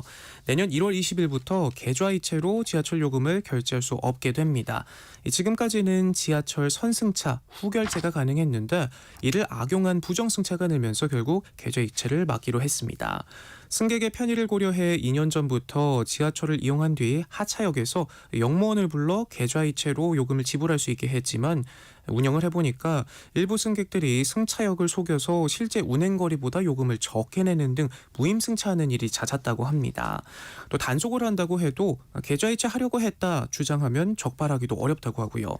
오죽하면 인터넷엔 현금 없이 지하철 타는 방법이라며 해당 제도를 악용하는 내용이 공유되기도 했습니다. 여기에 계좌이체 건수도 점점 늘어나면서 이 금액을 채권 처리하는데 많은 시간이 걸리자 직원들의 업무까지 가중됐고요. 결국 공사는 부작용을 예방하기 위해 제도 폐지를 결정한 겁니다. 다만 공사 발매기 등 역무 자동화기기 고장 등으로 승객이 승차권을 정상 구매할 수 없는 경우 또는 정전 등으로 승객이 승차권을 정상 구매할 수 없는 경우 임산부와 수험생 등이 지하철을 이용할 때 역장 판단으로 계좌이체가 불가피하다고 인정되는 경우 등 극히 예외적인 경우에만 계좌이체를 허용할 방침이라고 하네요. 네. 요즘같이 날이 추우면 따뜻한 어묵 국물 생각이 나는데요. 근데 요즘은 이 어묵 국물까지도 따로 돈을 받고 판다고요. 네, 최근 온라인 커뮤니티에 올라온 글 하나를 두고 갑론을박이 벌어지고 있는데요. 이제 어묵 국물도 돈 많대요라는 제목의 글에는 노점의 가격표 사진이 함께 올라왔는데 자세히 보면 어묵 한 개 1,000원, 빨간 어묵은 1,500원이라고 적혀 있고요. 어묵을 사 먹으면 국물값은 종이컵 한 컵당 100원, 국물만 마시면 500원, 포장은 500원 추가라고 써 있습니다. 이를 접한 누리꾼들의 반응은 크게 엇갈리고 있는데요. 일부는 인류애가 사라지고 있다, 야박하다, 포장비 별도라는 게 더 놀랍다, 선 넘었다 같은 부정적인 반응을 보였고요. 반면 오죽하면 저럴까, 진상이 많아서 그런 듯하다, 국물만 먹고 싶을 때 눈치 안 보고 사 먹을 수 있어 좋다 같이 이해한다는 반응도 팽팽히 맞서고 있습니다. 월급 빼곤 다 오르는 요즘 같은 때 이해가 간다 싶으면서도 한편으론 솔직한 마음으로 야박하다는 생각도 조금 드는데요. 겨울철 대표 간식인 붕어빵마저도 요즘 개당 1,000원에 파는 곳이 속속 보이는데 혹여 지나치며 사 먹으려고 지갑에 넣어둔 채 1,000원짜리 2장이 민망해지는 요즘입니다. 날씨 소식으로 마무리해볼까요? 성탄절 이브인 오늘도 추위가 계속되고 있어요. 네, 오늘 아침 출근길도 영하권 추위에 옷깃 여민분들이 많이 계실 텐데요. 그래도 다행히 바람이 강하지 않아 체감상 추위가 심하게 느껴지진 않고요. 오늘과 내일 나들이 계획 세우신 분들도 계실 텐데 따뜻하게 보온에만 신경 써주신다면 야외 활동하는 데 큰 불편은 없을 것으로 보입니다. 대체로 하늘에 구름만 많이 지나겠고요. 다만 최근 내린 눈이 다시 얼어붙으면서 일부 지역에서는 빙판이 생긴 곳도 있으니까 미끄럼 사고 유의해 주시기 바랍니다. 오늘도 중부를 중심으로 영하권 추위가 계속되고 있는데요. 경기 북동부와 강원, 충북 북부와 경북 북동 산간에는 한파특보가 발령 중이고요. 특히 한파경보가 내려진 철원은 영하 13도까지 떨어지기까지 했습니다. 낮 동안에도 종일 찬바람이 불겠는데요. 지역별로 서울이 3도, 전주 6도, 대구 8도 예상됩니다. 성탄절인 내일 아침까지는 곳곳에서 예년보다 추운 날씨가 이어지겠지만 낮부터는 대부분 평년 기온에 회복하겠고요. 하늘에 구름만 많이 지나면서 작년과 같은 화이트 크리스마스를 기대하기는 어렵겠습니다. 네, 하프타임 뉴스 임선율 뉴스캐스터와 함께했습니다. 고맙습니다. 고맙습니다. 내일 점심 메뉴 추천. 귀로 듣는 푸짐한 지식 한 상 어떠세요? 세상의 모든 정보. 아나운서 전주리입니다. 허리띠를 졸라매도 벅찬 고물가 시대, 여러분 주머니 사정에 꼭 맞는 맞춤형 재테크 솔루션을 처방해 드립니다. 짠테크 SOS 돈 되는 라디오 한국경제교육원 서영로 원장님과 함께하겠습니다. 어서 오세요. 안녕하세요. 네, 오늘은 어떤 이야기 해볼까요? 저희가 지난 시간 보험 리모델링을 할 때 암보험 부분은 어떤 기준으로 살펴보면 좋을지 말씀드렸는데요. 암과 함께 산대 질환으로 불리는 뇌혈관, 심혈관 관련 얘기를 중점으로 해보고요. 보험 리모델링 시 주의할 점 다시 한번 정리해 드리고자 합니다. 네, 오늘 짠테크 SOS 돈 되는 라디오에서는요, 암보험만큼 중요한 심내혈관 보험은 또 어떤 기준에서 살펴봐야 할지 이야기 나눠보고자 합니다. 방송 들으면서 궁금한 점 있으시면 문자로 많이 참여해 주세요. 서영래 원장님이 도움드리겠습니다. 참여하실 번호는 샵 9730번이고요. 짧은 문자 50원, 긴 문자는 100원의 정보 이용료 있습니다. 콩 게시판, KBS 일라디오 유튜브 채널을 통해서는 무료로 참여하실 수 있으니까요. 많은 참여 부탁드립니다. 일단 보험 리모델링에 대해서 이야기해보기에 앞서서 보통 암, 뇌, 심 이렇게 3대 질환에 대한 보험은 필요하다 이렇게 이야기 많이 하잖아요. 그 이유가 뭐예요? 대한민국 2023년 사망자 중 80세 이후에 사망한 사람 비중이 56%를 차지하는데요. 사망 원인은 암이 24.2%로 1위고요. 심장질환이 9.4%로 2위, 그 다음이 폐렴이고 뇌혈관 질환 순이었습니다. 우리나라는 세계에서 가장 빠른 고령화 속도를 보이고 있는데요. 네. 내년이면 65세 이상 노인 인구가 1000만 시대에 진입하는데요. 제가 늘 강조하는 인생 후반기를 위해선 중대질병 리스크에 대비하는 것이 필요합니다. 50대 이후 2명 중 1명은 사망할 때까지 암, 심혈관, 뇌혈관 등이 발생한다는 자료도 있는데요. 다만 치료 기술 발달로 생존율은 높아지고 있지만 치료비, 생활비는 그만큼 더 많이 필요한 거죠. 그래서 이 노후 질환에 대한 기본적인 대비는 필요하다고 말씀드리는 겁니다. 우리가 암보험에 대해서는 지난 시간에 살펴봤잖아요. 그러니까 뇌혈관, 심혈관 보장 부분은 어떻게 좀 보면 좋을까요? 제가 예전에 한번 큰 질병에 걸리면 의료비 부담을 덜어주기 위한 산정특례 제도라는 게 있다고 설명드렸잖아요. 네. 간단하게 다시 얘기를 드리면 치료비가 많이 나오는 질환에 대해서 국가에서 진료비를 일정 부분 지원해 주는 제도인데요. 문제는 질병마다 보장하는 기간이 다르다는 겁니다. 암은 최대 5년이지만 뇌와 심장의 경우 산정특례로 인정받는 기간이 최대 30일밖에 되지 않습니다. 네. 만약 30일 안에 완치되지 못할 경우에는 경제적인 부담이 있겠죠. 그래서 보험을 가입할 때 또 리모델링을 위해 살펴볼 때 뇌와 심장에 관련된 특약을 눈여겨봐야 합니다. 특히 지금처럼 추워진 날씨에 가장 많이 발생하는 질병이기도 하니까요. 방송 듣고 계신 분들 꼼꼼하게 살펴보면 좋겠는데요. 보험사 특약으로 보면 뇌혈관 질환, 혈성 심장 질환이 우리가 흔히 말하는 뇌와 심혈관 특약인 건데요. 보험사마다 약간 명칭이 다르긴 합니다. 지난 시간 얘기한 것처럼 진단비부터 먼저 얘기를 해볼게요. 현재 보험사에서 판매 중인 뇌혈관 진단비는 뇌출혈, 뇌졸중, 뇌혈관 질환 또는 통합 뇌질환 순서로 보장 범위가 넓어지고요. 심장질환 진단비는 급성심경경색, 허혈성 심장질환, 심장질환 또는 통합심장질환 순서로 보장 크기가 더 커진다고 보시면 됩니다. 보장의 크기가 큰 게 당연히 더 좋은 거니 보험 리모델링을 할 때 내가 가입된 보험이 있다면 앞서 얘기한 것 중에 어디에 해당하는지 보장 범위가 어느 정도인지를 꼼꼼하게 따져야 합니다. 그리고 보장 범위가 부족하다 싶으면 가장 보장이 큰 특약으로 추가 구성하는 것도 고려해 볼 수 있겠죠. 그런데 암보험은 그래도 이해가 좀 쉬웠는데 이 심내혈관 관련 특약은 이름만 봐서는 뭐 어디까지 보장해 주는 건지 또 어디까지 보장받는 게 적절한 건지 잘 모르겠어요. 네, 다소 생소하죠. 그래서 일반적으로 2000년대 이전에 가입한 보험 상품에는 뇌졸증과 급성신경근색에 대한 보장이 전부인 경우가 많았습니다. 실제로. 네. 근데 하지만 뇌질환과 심장질환의 발병률이 지속적으로 올라가면서 과거 상품들의 보장에 공백이 생기는 경우가 많았는데요.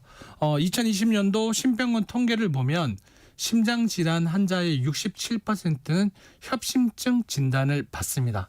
하지만 급성신경경색 특약에서는 협심증을 보장하지 않다 보니 보험금을 수령할 수 없는 경우가 많은데요. 네. 하지만 보험특약에 허혈성 심장 질환이라고 되어 있다면 급성신경경색뿐만 아니라 협심증도 보장하고 있습니다. 그래서 본인이 가입한 보험의 특약명을 보고 보장 내역을 파악하는 게 중요한데요. 뇌의 경우에는 뇌혈관 질환 보장인 경우에 뇌출혈 이외에 뇌 관련 질병 코드도 포함하고 있어서 가장 좋다고 얘기할 수 있겠죠. 만약 내가 가입한 보험이 뇌혈관 질환 보장이 아닌 뇌출혈 진단비로 특약이 구성되어 있다면 네. 뇌경색 진단을 받거나 뇌동맥류 진단을 받았을 때 보험금이 지급되지 않습니다. 이런 경우 보장 범위가 넓은 특약을 추가하는 게 좋겠죠. 우리가 지금 진단비 본 거잖아요. 그 네. 진단비 말고 살펴볼 특약은 어때요? 안보험 때 설명드렸던 것처럼 입원비 특약이 포함되면 보험료는 진짜 비싸집니다. 만약 보험료가 부담되어 리모델링을 하는 경우에는 입원비 특약을 빼는 것도 생각해 볼 수 있습니다. 특히 요즘에 입원도 점점 짧아지는 추세라 실제된 보험료를 보험금으로 다 돌려받기 어렵다는 얘기가 많거든요. 참고로 질병 입원 일당 특약은 질병으로 입원 시 일당으로 지급받는 특약이고요.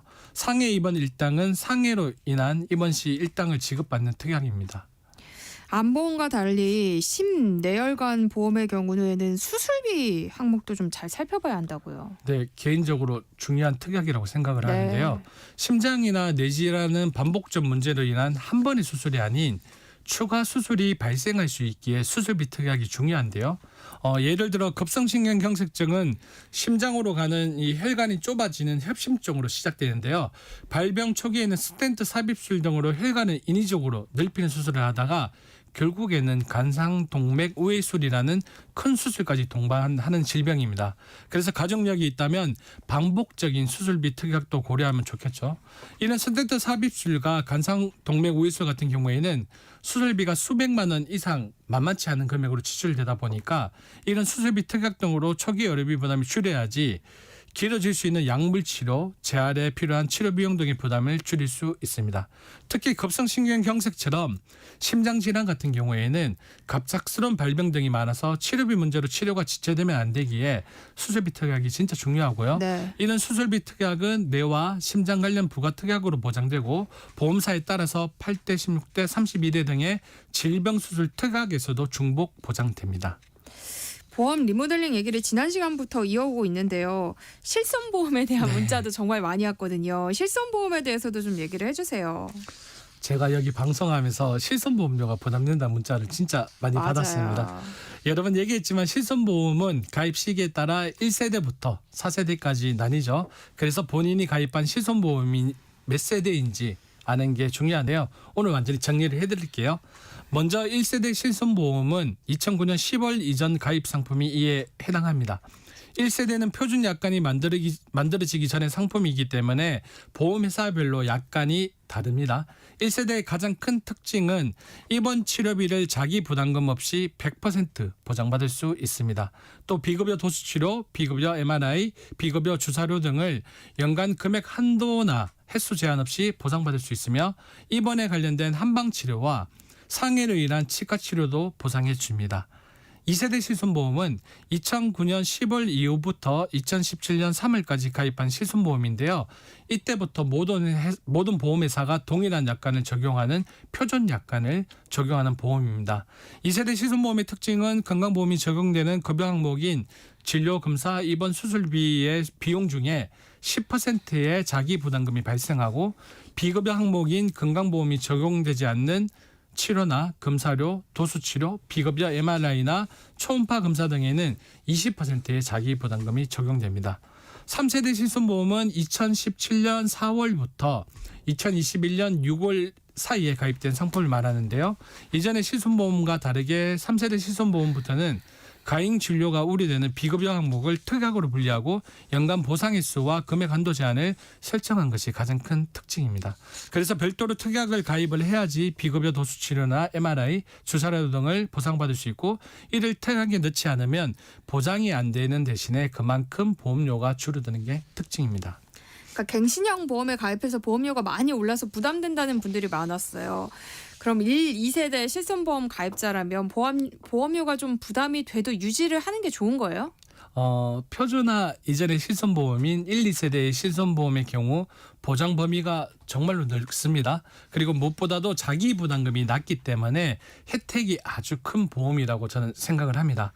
하지만 갱신 시 보험료가 크게 오르기 때문에 너무 큰 부담 등으로 유지하는 게 좋을지 고민을 많이 하고 실제로 많은 질문을 저에게 하시는데요. 네. 저의 판단 기준으로는 정확하게 말씀드리겠습니다. 일단 현재 나의 건강 상태를 정확하게 체크하고 판단하는 게 필요합니다. 만약에 고혈압, 당뇨 등의 만성 질환을 가지고 있는 고령자라면 건강 상태에 빨간불이 들어온 거잖아요. 그로 인해 향후 의료비 지출이 높아질 수 있기에 자기 부담금이 적고 보장 범위가 넓은 1, 2세대 실손보험이 유리합니다.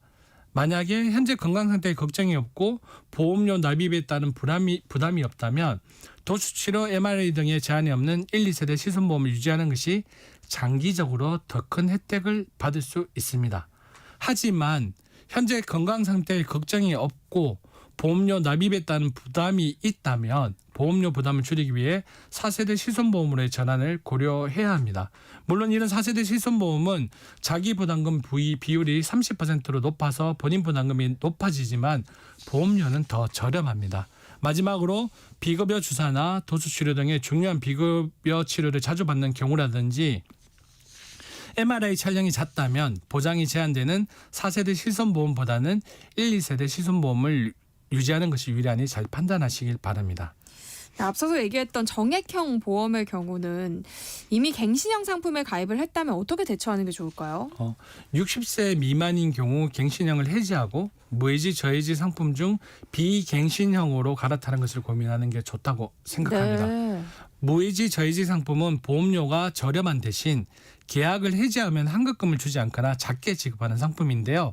보험을 중도 해지할 계획이 없거나 보험료 납입 기간을 지킬 자신이 있다면 기존 비갱신형 상품보다는 유리합니다. 반면에 60세 이상 노년층이라도 갱신형이라도 해지하지 않는 게 좋은데요. 노년층은 질병에 걸릴 확률이 높고 과거 보험금을 받은 이력이 많기 때문에 보험 가입 시 일부 담보에 대한 가입이 거절될 수 있습니다. 예를 들어 당뇨로 보험금을 받은 이력이 있다면 보험 가입 시 당뇨와 관련된 보장은 제외된 상품에만 가입 가능한 경우도 많습니다. 보험료가 저렴해도 보장 범위가 줄어들기 때문에 추천하지 않습니다. 저희가 3주에 걸쳐서 보험 관련 얘기를 해봤어요. 혹시 마지막으로 또 덧붙이고 싶은 이야기 있으실까요? 제가 자산관리나 재무상담을 하면서 네. 가장 불확실한 이야기가 바로 보험 사고입니다. 우리가 흔히 보이는 재무적 이벤트인 독립과 결혼과 출산, 아이 교육, 내 집 마련, 은퇴 등은 필연적으로 겪는 재무 상황이잖아요. 그래서 나의 여건에 맞춰서 준비를 하고 혹시나 준비 자금이 부족하다면 가정경제의 줄이기를 통해서 대비해 나갈 수 있는데요. 보험 영역은 매월 지출이 있지만 향후 어떨지 가늠하기가 쉽지 않죠. 네. 그래서 보험은 보이지 않는 위험 자산이라 최대한 저렴하게 보장은 폭넓게 가져가야 합니다. 그래서 보험 약관을 통해서 가장 넓은 범위의 보장을 받을 수 있도록 잘 분석하시고요. 중대 질병인 암, 뇌혈관, 심장혈관의 진단비는 충분히 확보해야 합니다. 그리고 보험을 중간에 깨지 않도록 납입 기간의 조정 등으로 보험료 부담을 줄이는 것도 중요합니다. 또한 보험의 경우 만기 환급형의 상품을 좋아하는 분들도 많은데요. 끝나면 좀 뭔가 남는 게 있으면 좋겠다는 생각이 들긴 해요. 아나운서님도 그러시지 않으시죠? 근데 그런 상품들은 좀 비싸더라고요. 맞습니다. 저도 좀 관심이 있어서 찾아봤는데. 네, 아깝다는 생각 때문에 이런 생각을 많이 하는데 네. 보험의 보장이 거의 90세 만기, 100세 만기 상품이 많잖아요. 그런데 90세, 100세의 만기 환급금이 과연 저희한테 무슨 의미가 있을까요? 차라리 순수 보장형으로 보험료를 저렴하게 가져가는 게 더 유리하다고 판단합니다. 잊지 마십시오. 보험은 내게 꼭 필요한 보장을 가장 합리적인 비용으로 가입하는 상품이며 보험료를 타는 일이 발생하지 않는 게 가장 행복한 상황입니다. 그리고 크리스마스를 앞두고 있는데요. 세모종 청취자 여러분들 모두 메리 크리스마스입니다. 네. 자, 어떤 기준으로 보험 리모델링을 하면 좋을지 이야기 나눠보고 있는데요. 관련해서 궁금한 점 있으신 분들 문자 보내주세요. 서영래 원장님과 함께 상담해 드리겠습니다. 노래 한 곡 듣고 올게요. 앤디 윌리엄스의 It's the most wonderful time of the year. 네, 노래 나가는 동안 여러분들이 보내주신 문자 함께 살펴보겠습니다. 3437님이요. 남편 나이가 64세입니다. 암보험이 없어서 가입을 할까 고민 중인데요. 그런데 생명보험사가 나을지 손해보험사가 나을지 고민만 하고 있습니다. 이 둘에 어떤 차이가 있나요? 하셨어요. 각 보험회사들마다 암 진단 특약에 대한 보장이 조금씩 차이가 있습니다. 네. 그래서 먼저 보험사의 약관을 따져봐야 하는데요. 보편적으로는 그 생명보험사의 암 특약보다는 손해보험사의 암 진단 특약이 좀 보장 범위가 더 넓습니다. 네. 그래서 만약에 어떤 기준을 본다면 같은 질병 보장일 경우에는 네. 제 생각으로는 보험료를 먼저 따져보는 게 우선이라고 생각이 됩니다. 아, 보험료를요? 네. 알겠습니다. 또 2933님이요. 심혈관 질환 가족력이 있어서 아들 앞으로 보험을 하나 가입하고 싶은데요. 아들이 흡연도 하고 음주도 잦은 편입니다. 보험 가입이 힘들 수도 있을까요? 이제 21살인데요. 너무 빨리 가입하는 걸까요? 하셨어요. 흡연하고 음주한다고 보험을 가입 못하는 건 아니고요. 네. 그리고 좀 젊으셔서. 네, 젊어서 충분히 네. 바뀔 수가 있죠. 이거는 저희가 지난 방송에서 한번 질문으로 나왔는 건데요. 21살이면 기억나는 게 있죠. 만 29세이면 아나운서님께서 한번 말씀해 보시죠. 저 진짜 꿀팁이었어요. 그 얘기 해주셨을 때. 그래서 어린이 보험으로 하면 보험료가 저렴하고 보장도 넓고 네. 보험 가입할 수 있는 금액도 더 큽니다. 네. 그래서 2933님은 어린이 보험으로 알아보시고 네. 그 아드님의 보험을 가입해 주는 것도 괜찮다고 생각이 듭니다. 그리고 심혈관 질환 가족력이 있다고 하니까 저희가 좀 전에 방송에서도 한번 말씀을 드렸는데 특약 중에 허위성 심혈관 질환이라든지 심장 질환 특약 그리고 통합 심장 질환 특약으로 알아보시는 게 좋다고 생각이 됩니다. 네. 5882님은요. 당뇨 전 단계 진단을 최근에 받았습니다. 보험에 가입이 가능할까요? 하셨어요. 저 개인적인 얘기 하나 네. 해도 될까요? 저도 당뇨 판정을 받았거든요. 네. 몇 년 전에. 근데 그 후로 이제 재작년부터 어떤 계기가 있어 살을 빼가지고 많이 그랬더니 당뇨가 저는 지금 완치가 되었어요. 네. 그래서 보험 가입됩니다. 그래서 당뇨 전 단계 진단에서 보험은 가입이 가능합니다.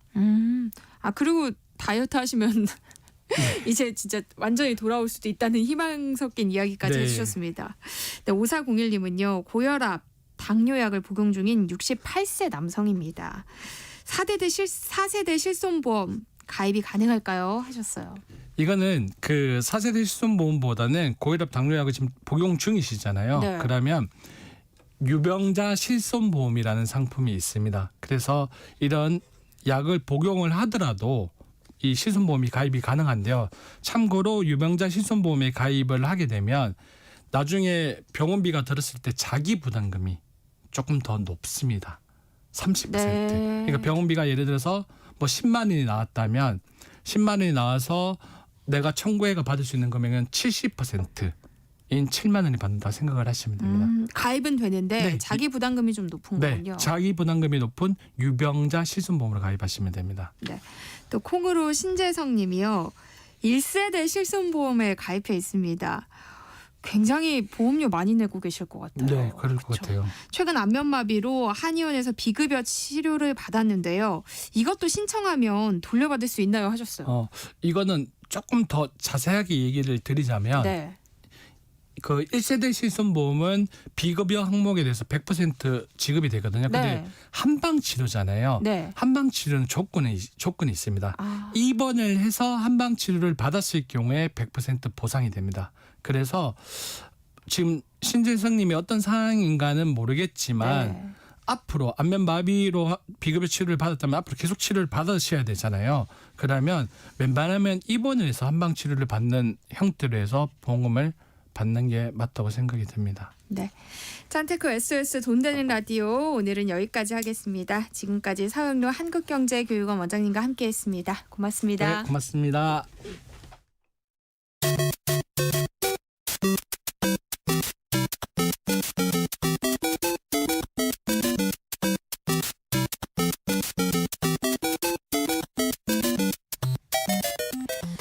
아직도 게임을 그저 놀이로만 보시나요? 인문학적 관점으로 살펴보면 게임 속에 숨어있는 메시지가 보인다고 하는데요. 게임에 대한 오해를 풀고 세대 간극을 좁히는 시간입니다. 해시태그 게임 인문학 이경혁 게임 제너레이션 편집장과 함께합니다. 어서 오세요. 안녕하세요. 이경혁입니다. 네, 크리스마스 이브인 오늘 우리는 네. 어떤 게임 이야기 해볼까요? 예, 이거를 뻔하지 않은 걸 준비하려고 굉장히 고민을 많이 했습니다. 뭐 크리스마스 하면 딱 생각나는 그런 게임들이겠지라고 생각을 하시겠지만 네.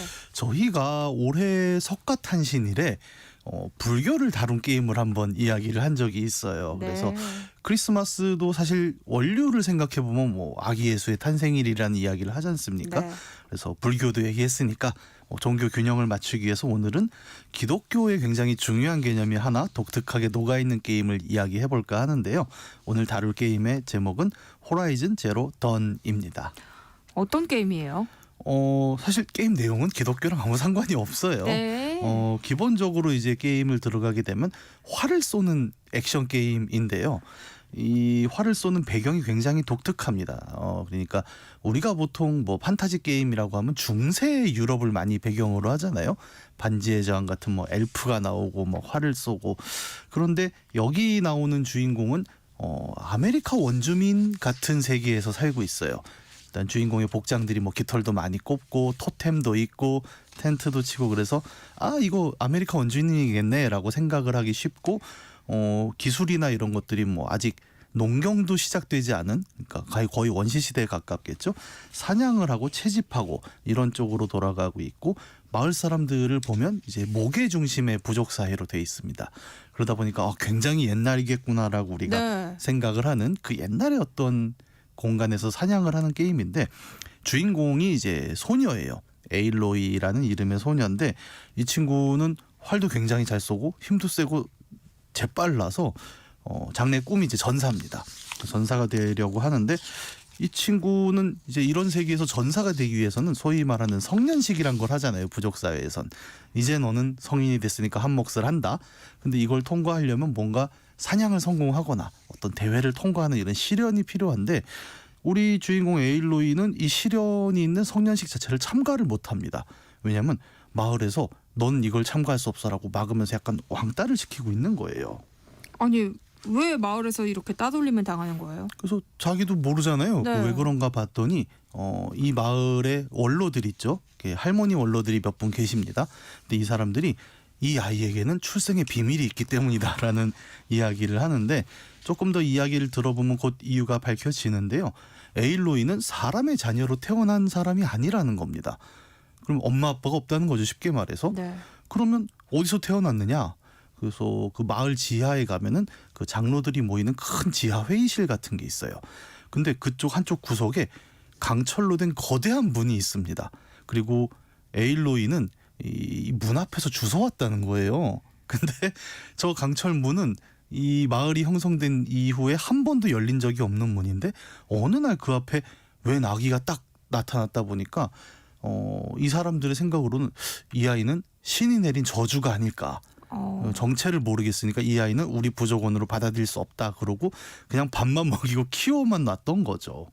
마치 영화 속에 출생의 비밀을 가진 주인공 같은 느낌이에요. 네. 근데 그 비밀은 뭐예요? 이제 이야기가 조금씩 밝혀지는데 약간 게임의 스포가 될 수도 있겠지만 사실 이 게임 속 문명이라는 건 되게 신기한 게 아까 제가 굉장히 원시 시대라 그랬잖아요. 네. 사람들이 철을 다루지 못해요. 근데 지하 유적에는 거대한 철문이 있단 말입니다. 반짝반짝 빛나는 금속인데 이게 뭘까라고 플레이어들은 의구심을 갖게 되는데 좀 이따 밝혀진 이야기는 뭐냐면 사실 이 세계는 실제 타임라인상의 원시시대가 아니라 지금 우리 문명이 완전히 멸망한 뒤에 1000년 뒤의 세계라는 점입니다. 우리가 지금 누리고 있는 이 기계 문명은 어떤 특정한 이유로 종말을 맞은 거죠. 네. 그리고 그로부터 1000년 뒤 간신히 살아남은 몇몇 인류들이 다시 이제 자손을 낳고 사회를 꾸리면서 문명이라고 조그맣게 만들어놨는데 우리가 지금 갖고 있는 이 기술과 지식은 모두 전승이 끊긴 거예요. 그러다 보니까 다시 처음부터 시작하는 거죠. 그래서 열매 따먹고 고기 잡으러 다니고 그냥 다시 원시 사회로 돌아간 우리의 1000년 뒤의 미래가 호라이즌 제로라는 게임이 보여주는 시대상인 거죠. 그러면은 그 철문 안에 네. 우리 시대의 기술 같은 것들이 들어있는 거예요? 왠지 게임이면 딱 그럴 것 같죠. 네. 아, 저 문을 열면 막 총도 나오고. 네. 아이템을 막 네. 얻을 수 있고 막 이럴 것 같은데요. 근데 앞부분에서는 이 철문이 전혀 열리질 않고 뭐 등장 인물들도 얘기하잖아요. 한 번도 이 문은 열린 적이 없다. 문인 줄도 모릅니다. 그래서 사람들은. 그런데 주인공이 이제 이 얘기를 듣잖아요. 나는 왜 성년식에 못 가나요 했더니 이런 배경이 있어. 네. 그래서 자기가 출생한 그 문 앞에 서보게 됩니다. 근데 이때 이제 굉장히 신기한 일이 벌어지는데 이 문이 사실은 뭐냐면 우리에게 굉장히 익숙한 자동문 같은 거예요. 예를 들어 문 앞에 사람이 서면 그런 거 있죠. 영화 같은 데 보면 생체 인식을 시작합니다. 누구누구 인증되셨습니다. 이제 그 장면을 보여주는데 그동안 사실 뭐 그 앞에 사람이 안 서봤겠어요? 근데 다들 뭐라고 얘기가 나왔냐면 기존에는 여성의 안내 음성 목소리 있죠. 우리 버스 같은 데 타면 듣는 그걸로 알파 레지스트리가 손상되었습니다라는 말만 계속 하는 거예요. 우리는 레지스트리가 뭔지 정확히는 몰라도 대충은 알거든요. 뭔가 프로그램의 일부겠구나라고 생각을 하는데 이 시대 사람들에게서는 레지스트리는 약간 마법 같은 단어겠죠. 그래서 저게 뭘까? 뭔데 자꾸 얘기할까? 기도문으로 받아들이기도 합니다. 네. 근데 이 에일로이가 그 앞에 서니까 그 멘트가 바뀌는 거예요. 이때 나오는 멘트가 이렇습니다. 유전자 일치 확인, 엘리자베트 소백 박사님 환영합니다. 라고 목소리가 나옵니다. 해시태그 게임 인문학 오늘은요 크리스마스의 의미를 되새겨 볼 수 있는 게임 호라이즌 제로 던에 대해서 이야기 나눠보고 있는데요. 이게 이야기를 들을수록 약간 영화 한 편을 보는 것 같은 기분이 들어요. 그러니까 철문 앞에서 흘러나온 안내 음성을 유추해 보면은 이 게임 속의 유적을 만든 사람이 엘리자베트 소백인 거고 이 에일로이가 그 사람의 딸이라는 거예요? 뭐 딱 그렇게 느낌이 오죠. 유전자가 똑같다고 하니까. 아마도 이제 생체 인식으로 뭔가 들어갈 수 있는 강철문이 있고 출입 권한이 있는 사람한테만 열리게 디자인이 된 것 같은데 그 출입 권한은 엘리자베트 소백에게 있는 것 같은데 이 에일로이라는 친구는 왜 그러면 엘리자베트 소백과 유전자가 일치하는가? 딸이라고 우리가 처음에 추정을 하지만 우리가 유전자 검사 같은 걸 해보면 알겠지만 사실은 부모의 유전자와 100% 일치할 수는 없어요. 그렇죠. 예, 아빠 엄마의 유전자를 반씩 가져오니까요. 그러면 50%면 100% 일치가 아니지 않아? 라고 생각하는데 왜 이 철문은 유전자 100% 일치라고 판단할까? 여기서부터 게임은 본격적으로 1000년 전 다시 말해서 우리의 지금 문명이 멸망하게 된 이야기를 시작하게 되는 거죠. 와 흥미진진하네요. 그럼 혹시 에일로이는 소백 박사가 만든 복제인간? 뭐 이런 거예요? 유전자가 100% 일치하려면 그래야만 할 것 같은데요? 정말 과학자 같으십니다. 정확한 지적이죠. 1000년 전의 이야기를 좀 풀어보면 우리 인류가 이제 지금 뭐 실제로 AI 기술이 엄청나게 발전을 하고 있잖아요. 근데 이 과정에서 동시에 일어나는 게 또 지독한 환경 오염도 같이 일어나고 있지 않습니까? 그래서 이 엘리자베트 소백은 1000년 전의 사람이에요, 정말. 이런 몇몇 기술자들이 AI로 작동하는 동물 모양의 로봇을 전 지구에 풀어놓는단 말이죠. 그럼 얘들은 흙을 파먹고 이러면서 흙과 물 속에 있는 오염 물질을 쭉쭉 빨아들여서 정화하는 걸 이제 기능으로 전 세계에 뿌려지게 됩니다. 그래서 실제 이 게임을 하다 보면 사냥하다 보면 생물이 아니라 가끔 로봇도 사냥을 하게 돼요. 아직도 작동을 하는 거죠. 그런 기술들을 통해서 지구의 환경을 복원하자라는 프로젝트를 돌렸고 꽤 성공적이었는데 게임 후반부에 밝혀지는 알 수 없는 오류로 인해서 이 기계들이 기존에는 물과 공기와 흙만 먹던 기계들이 모든 유기물을 다 빨아들이기 시작을 하는데 문제는 뭐냐면 인간도 유기물이라는 겁니다. 인간을 공격하는 거군요. 예, 기계들이 인간을 보고 오염을 정화하겠다고 잡아먹기 시작을 하는 거예요. 근데 이거를 어떻게 처리를 하려고 해도 방법이 없는 거예요. 왜냐하면 이 AI는 혼자 있는 게 아니라 계속 새끼를 낳는 것처럼 다음 AI를 또 조립을 합니다. 공장에서. 그래서 나중에 인간보다 숫자가 많아지고 어떻게 저항할 수가 없게 돼요. 그래서 기술자들은 최후의 방책으로 제로던 프로젝트, 게임의 제목이기도 한 그런 새 프로젝트를 만드는데 내용을 간단히 요약하면 이렇습니다. 야, 인류의 멸망은 막을 수가 없을 것 같다. 쟤들이 우리를 다 잡아먹게 생겼다. 그럼 우리가 할 수 있는 방법은 우리가 가진 모든 지식과 기술을 어딘가에 보관해두고 인간의 복제 인간을 만들 수 있는 어딘가 안전장치를 만든 다음에 이 기계들을 셧다운하는 AI가 돌아가는데 한 1000년 정도 시간이 걸리니까 네. 그동안 인간은 다 사라졌지만 그 해킹이 끝난 시점에 다시 인간을 풀면 인류는 영원히 존속할 수 있다라는 아이디어를 떠올리게 된 거죠. 저희가 일부에 추론할 수 있는 AI 이런 이야기 했거든요. 네, 예. 그런 이야기를 들어서 그런가 이 이야기가 그렇게 비현실적으로 느껴지지만은 않아요. 네, 저도 이게 10년 전에 나온 게임인데 요즘 아주 10년 전에 나온 거예요? 네. 그러면은 게임 속의 부족들이 그 프로젝트의 후예들인 거네요. 꼭 그렇지는 않은 게 이 사람들은 아예 그런 그 복제 인간의 문제가 없고 보통 멸종이란 게 100%는 아니잖아요. 그래서 어딘가 살아남은 사람들이 흩어져서 모였는데 하필 이 유적 근처가 좀 사람이 살기도 좋고 하니까 이렇게 모여 있는 형태가 되고 그러다 보니까 이 사람들은 사회를 구성하는 데까지는 왔지만 그 앞에서 남겨준 기술은 하나도 모르는 거죠. 네. 그래서 뭐랄까 이 인류의 지식이 전달되지 않았다는 점이 굉장히 중요한 건데 이제 후반부에 밝혀지는 건 뭐냐면 그 원인이 인류의 누군가가 바이러스를 만들어서 뿌렸다는 거예요. 그 기계들한테. 그래서 이 바이러스가 인류 복원을 돌려야 하는 AI까지 오염시키면서 이 사태가 나왔다라는 게 밝혀지게 됩니다. 그래서 지식 전수가 끊어진 거군요. 네. 그런데 주인공은 모든 비밀이 있는 그 철문에 반응한다면서요. 이게 참 흥미롭죠. 그러니까 인트로에 딱 나오는 그 부분인데 게임 내내 이제 가져가는 굉장히 중요한 비밀인데요.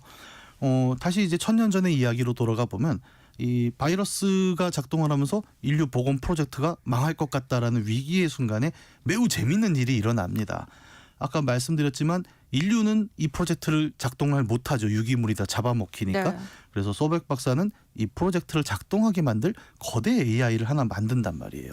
근데 이 AI도 우리가 지금 생성형 AI 학습시키는 걸 보시면 아시겠지만 결국 사람과 이야기를 해야 되지 않습니까? 어떤 모델을 보고 배워야 되는데 소백 자신과 대화를 하면서 키워낸 거예요.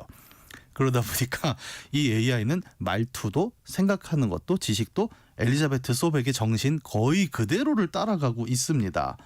그래서 그렇게 키운 AI가 인류 멸망 후에 다시 이 세계를 정화하고 인간을 풀어놓을 방법을 혼자 막 생각을 하는 거예요. 인류가 아무도 없는 상태에서. 네. 그러다가 안정화된 지구가 돌아오면 나는 인류를 풀어야지라고 딱 계산을 해놓은 건데 갑자기 바이러스가 자기 안에 들어온 걸 알게 된 거죠. 그러다 보니까 인간보다 빠르게 생각하잖아요. 네. 순식간에 생각을 했는 게 뭐냐면 지금 내가 여기서 바이러스에 의해 셧다운이 되면 이 모든 프로젝트가 망가질 것 같다. 그렇죠. 그렇다면 나는 내 외부에 이 문제를 해결할 수 있는 키를 하나 던지고 셧다운에 들어가야겠다라는 생각을 합니다. 그러면서 철문을 만들어요. 그리고 자기를 그 안에 가둬놓고 다만 이 철문 밖에 특정한 유전자를 가진 누군가가 돌아오면 이 프로젝트를 다시 돌릴 수 있게 할 건데 그게 누구냐? 이 모든 프로젝트를 기획했던 엘리자베트 소백 정도의 지능이면 충분히 할 수 있을 거다라는 생각을 하면서 자기가 갖고 있던 소백 박사의 유전자를 잽싸게 복제 인간을 만들어서 밖에 툭 던지고 문을 닫아버린 거죠. AI가 그 생각을 해서 네가 나중에 잘 성장해서 돌아오면 이 프로젝트를 다시 굴릴 수 있을 거야라는 희망을 갖고 밖에다가 아이를 던져 놓은 겁니다. 그러니까 인공지능이 희망을 봤다는 것도 굉장히 재미있는 지점인데 네. 더욱 흥미로운 건 뭐냐면 실제로 그 모든 이야기를 거쳐서 마침내 주인공이 진짜 그 철문 앞에 서게 된 순간을 우리는 앞에서 봤잖아요. 그리고 그때 얘기 나오는 게 엘리자베트 소백 박사님 환영합니다라고 말하는 AI의 목소리인 거죠. 그러니까 AI에 의해서 인류가 멸망하고 다시 AI에 의해서 이제 살아나는 그런 그렇죠. 이야기인데요. 네. 굉장히 흥미진진한 이야기는 맞는데요. 네. 그런데 이 게임이 어떻게 기독교와 연관이 있다는 건지는 모르겠어요. 네. 저희가 왜 앞서서 크리스마스 의미를 생각해보는 게임을 골라오셨다고 말씀해 주셨잖아요. 네. 지금 들어보면 도대체 이게 무슨 크리스마스 얘기냐 이렇게 뭐라 하실 분들도 많은데 이 이야기를 곰곰이 정리해 보면은 굉장히 큰 은유가 들어있는 걸 좀 느낄 수가 있습니다. 한번 쭉 정리를 해볼게요. 네. 지금 우리가 사는 세계가 완전히 멸망했어요. AI 문제 때문에. 그리고 이 세계를 다시 인간의 세계를 구원할 수 있는 한 사람의 탄생이 예고됩니다. 그죠? 그런데 이 세계를 구원할 수 있는 구원자, 우리는 이제 에일로이라는 주인공을 봤지만 네. 이 친구는 어떻게 태어났는가 보면 엄마 아빠의 자녀로 태어나지 않았습니다. 그죠? 이 에일로이란 친구를 만드는 건 복제 인간이라는 기술인데 이 복제를 누가 만들었는가 생각해 보면 두 개의 주체가 있어요.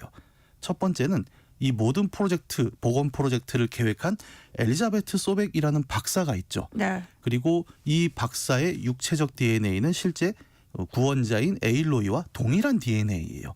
같은 인간이다라고 볼 수 있는 어떤 물리적으로는. 그리고 이 주인공을 실제로 세상에 내놓게 한 것은 그 인공지능이지 않습니까? 근데 이 인공지능은 일종의 영혼 같은 느낌으로 작동을 하고 있잖아요, 지금. 근데 얘도 엘리자베트 소백 박사와 동일한 인격을 갖고 있다고 우리가 볼 수 있잖아요. 그러면 이 구원자 에일로이를 두고 크게 세 가지가 있는 거죠. 하나는 프로젝트의 설계자 엘리자베트 소백, 그리고 소백의 정신을 그대로 이어받은 인공지능, 그리고 소백과 육체적으로 동일한 DNA를 가진 에일로이, 이렇게 셋이 있어요. 네. 이 셋은 서로 다릅니다. 근데 잘 보면 같죠. 그렇죠. 네, 영혼도 같고 육체도 같고 다르지만 같다라는 것이 뭐냐면 우리가 기독교의 되게 핵심 개념으로 이야기하고 있는 삼위일체의 개념인 거죠. 그 성부, 성자, 성령이라고 이야기를 하지 않습니까? 정확히 이 게임은 그 개념을 가져오고 있어요. 성부로서의 엘리자베트 소백이 있죠. 그리고 성자로서의 에일로이가 있습니다. 독생자이지만 엄마 아빠의 손에서 태어나지 않았죠. 그리고 그에게 세례를 주는 역할로서 이 인공지능이 개입을 하고 있고, 셋은 다르면서 같잖아요. 기독교에서는 이 삼위일체가 굉장히 중요한 개념입니다. 그래서 성부, 성자, 성령은 다르지만 같은 존재다라는 것이고 사개의 위가 하나의 몸이다라는 것이 삼위일체인데 호라이즌 제로던은 정확히 이 개념을 가져오는 거예요. 그래서 인류가 멸망한 후에 다시 부활하는 과정에 기독교 신화의 개념을 가져와서 이것이 바로 삼위일체다라는 것을 SF의 이름으로 다루고 있는 거죠. 주인공 에일로이의 탄생이 그러니까 성탄절의 아기 예수 탄생처럼 그려지고 있다는 말씀이신 거잖아요. 네. 그런 연관성이 있을 거라고는 생각도 못했어요. 이게 저도 처음 게임 플레이할 때는 긴가민가 했다가 네. 어디선가 많이 본 이야기인데라고 생각이 든 거죠. 하다 보니까. 네. 그래서 곰곰이 더 이야기를 뒤져보니 정말 그렇네라는 생각을 하게 된 거고, 사실 뭐 이런 게임들이 완전히 새로운 이야기를 하는 건 별로 없어요. 대부분의 게임들은 이미 인류가 오랫동안 익숙해져 있는 뭐 신화라던가 전설, 뭐 구전, 설화 같은 것에서 많이 모티브를 가져오게 됩니다. 다만 보는 사람 그리고 플레이하는 사람의 입장에서는 이게 굉장히 흥미로울 수밖에 없는 게 분명히 내가 이미 알고 있는 이야기거든요. 구조 자체는. 네. 그런데 그게 뭐 기계의 로봇이 돌아다니고 인류는 이미 멸망했고 다시 원시 시대로 돌아간 어떤 SF 상황에서 이야기를 하다 보니까 매우 흥미롭게 받아들여지는 거죠. 이 게임은 굉장히 그래서 이미 우리가 알고 있는 무엇들을 많이 비틀어내면서 좀 놀라운 재미들을 선사하게 되는데, 예를 들어 지금 제가 이야기한 기독교의 삼위일체 개념이 단순히 SF로만 옮겨온 것은 아닙니다. 잘 생각해 보면 제가 처음부터 말씀드렸죠. 이 세계는 모계 사회라 그랬죠. 네. 그래서 기독교가 가지고 있는 가부장적인 면이 있잖아요. 그러니까 성부라고 표현을 하잖아요. 아버지라고.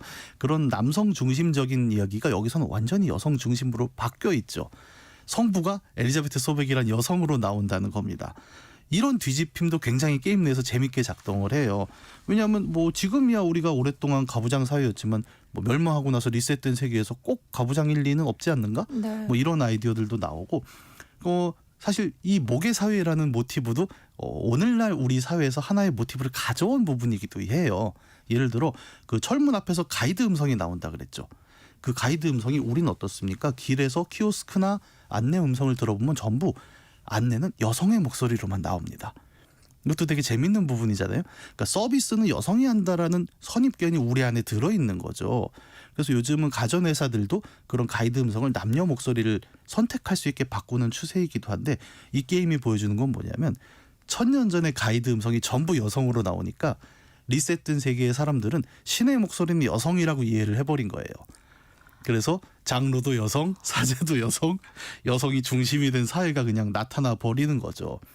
그래서 뭐 종교 얘기도 있고 어떤 사회 얘기도 있지만 요즘 게임들은 굉장히 지금 우리가 알고 있는 무엇들을 한 번 더 비틀어서 사실은 지금의 우리에게 이야기를 해주는 거죠. 네. 그래서 종교란 무엇이고 사회란 무엇인가를 굉장히 재밌게 볼 수 있게 해주는 기회로서 요즘에 큰 게임들 호라이즌 제로던 같은 게임들도 의미가 있을 것 같습니다. 그래서 뭐 꼭 플레이하시기 어렵다면 유튜브에 플레이 영상들도 좀 올라와 있는데 한번 보셔도 굉장히 흥미로운 크리스마스 경험이 될 것 같습니다. 진짜 아는 만큼 보이는 것 같아요. 네. 게임 이야기 하면 할수록 게임을 만들 때 굉장히 많은 철학들을 네. 생각하고 스토리를 만든다는 생각이 드네요. 이 게임의 제작진에 관련 학자들만 한 50명씩 들어가서 자문을 하고 있으니까요. 해시태그 게임 인문학 오늘 이야기는 여기서 마무리하겠습니다. 이경영 게임 제너레이션 편집장과 함께했습니다. 고맙습니다. 감사합니다. 네, 세상의 모든 정보 오늘 여기서 마무리할게요. 끝으로 마이클 부블레의 윈터 원더풀 랜드 함께 들으시고요. 저는 내일 다시 찾아뵙겠습니다. 지금까지 아나운서 전주리였습니다. 고맙습니다.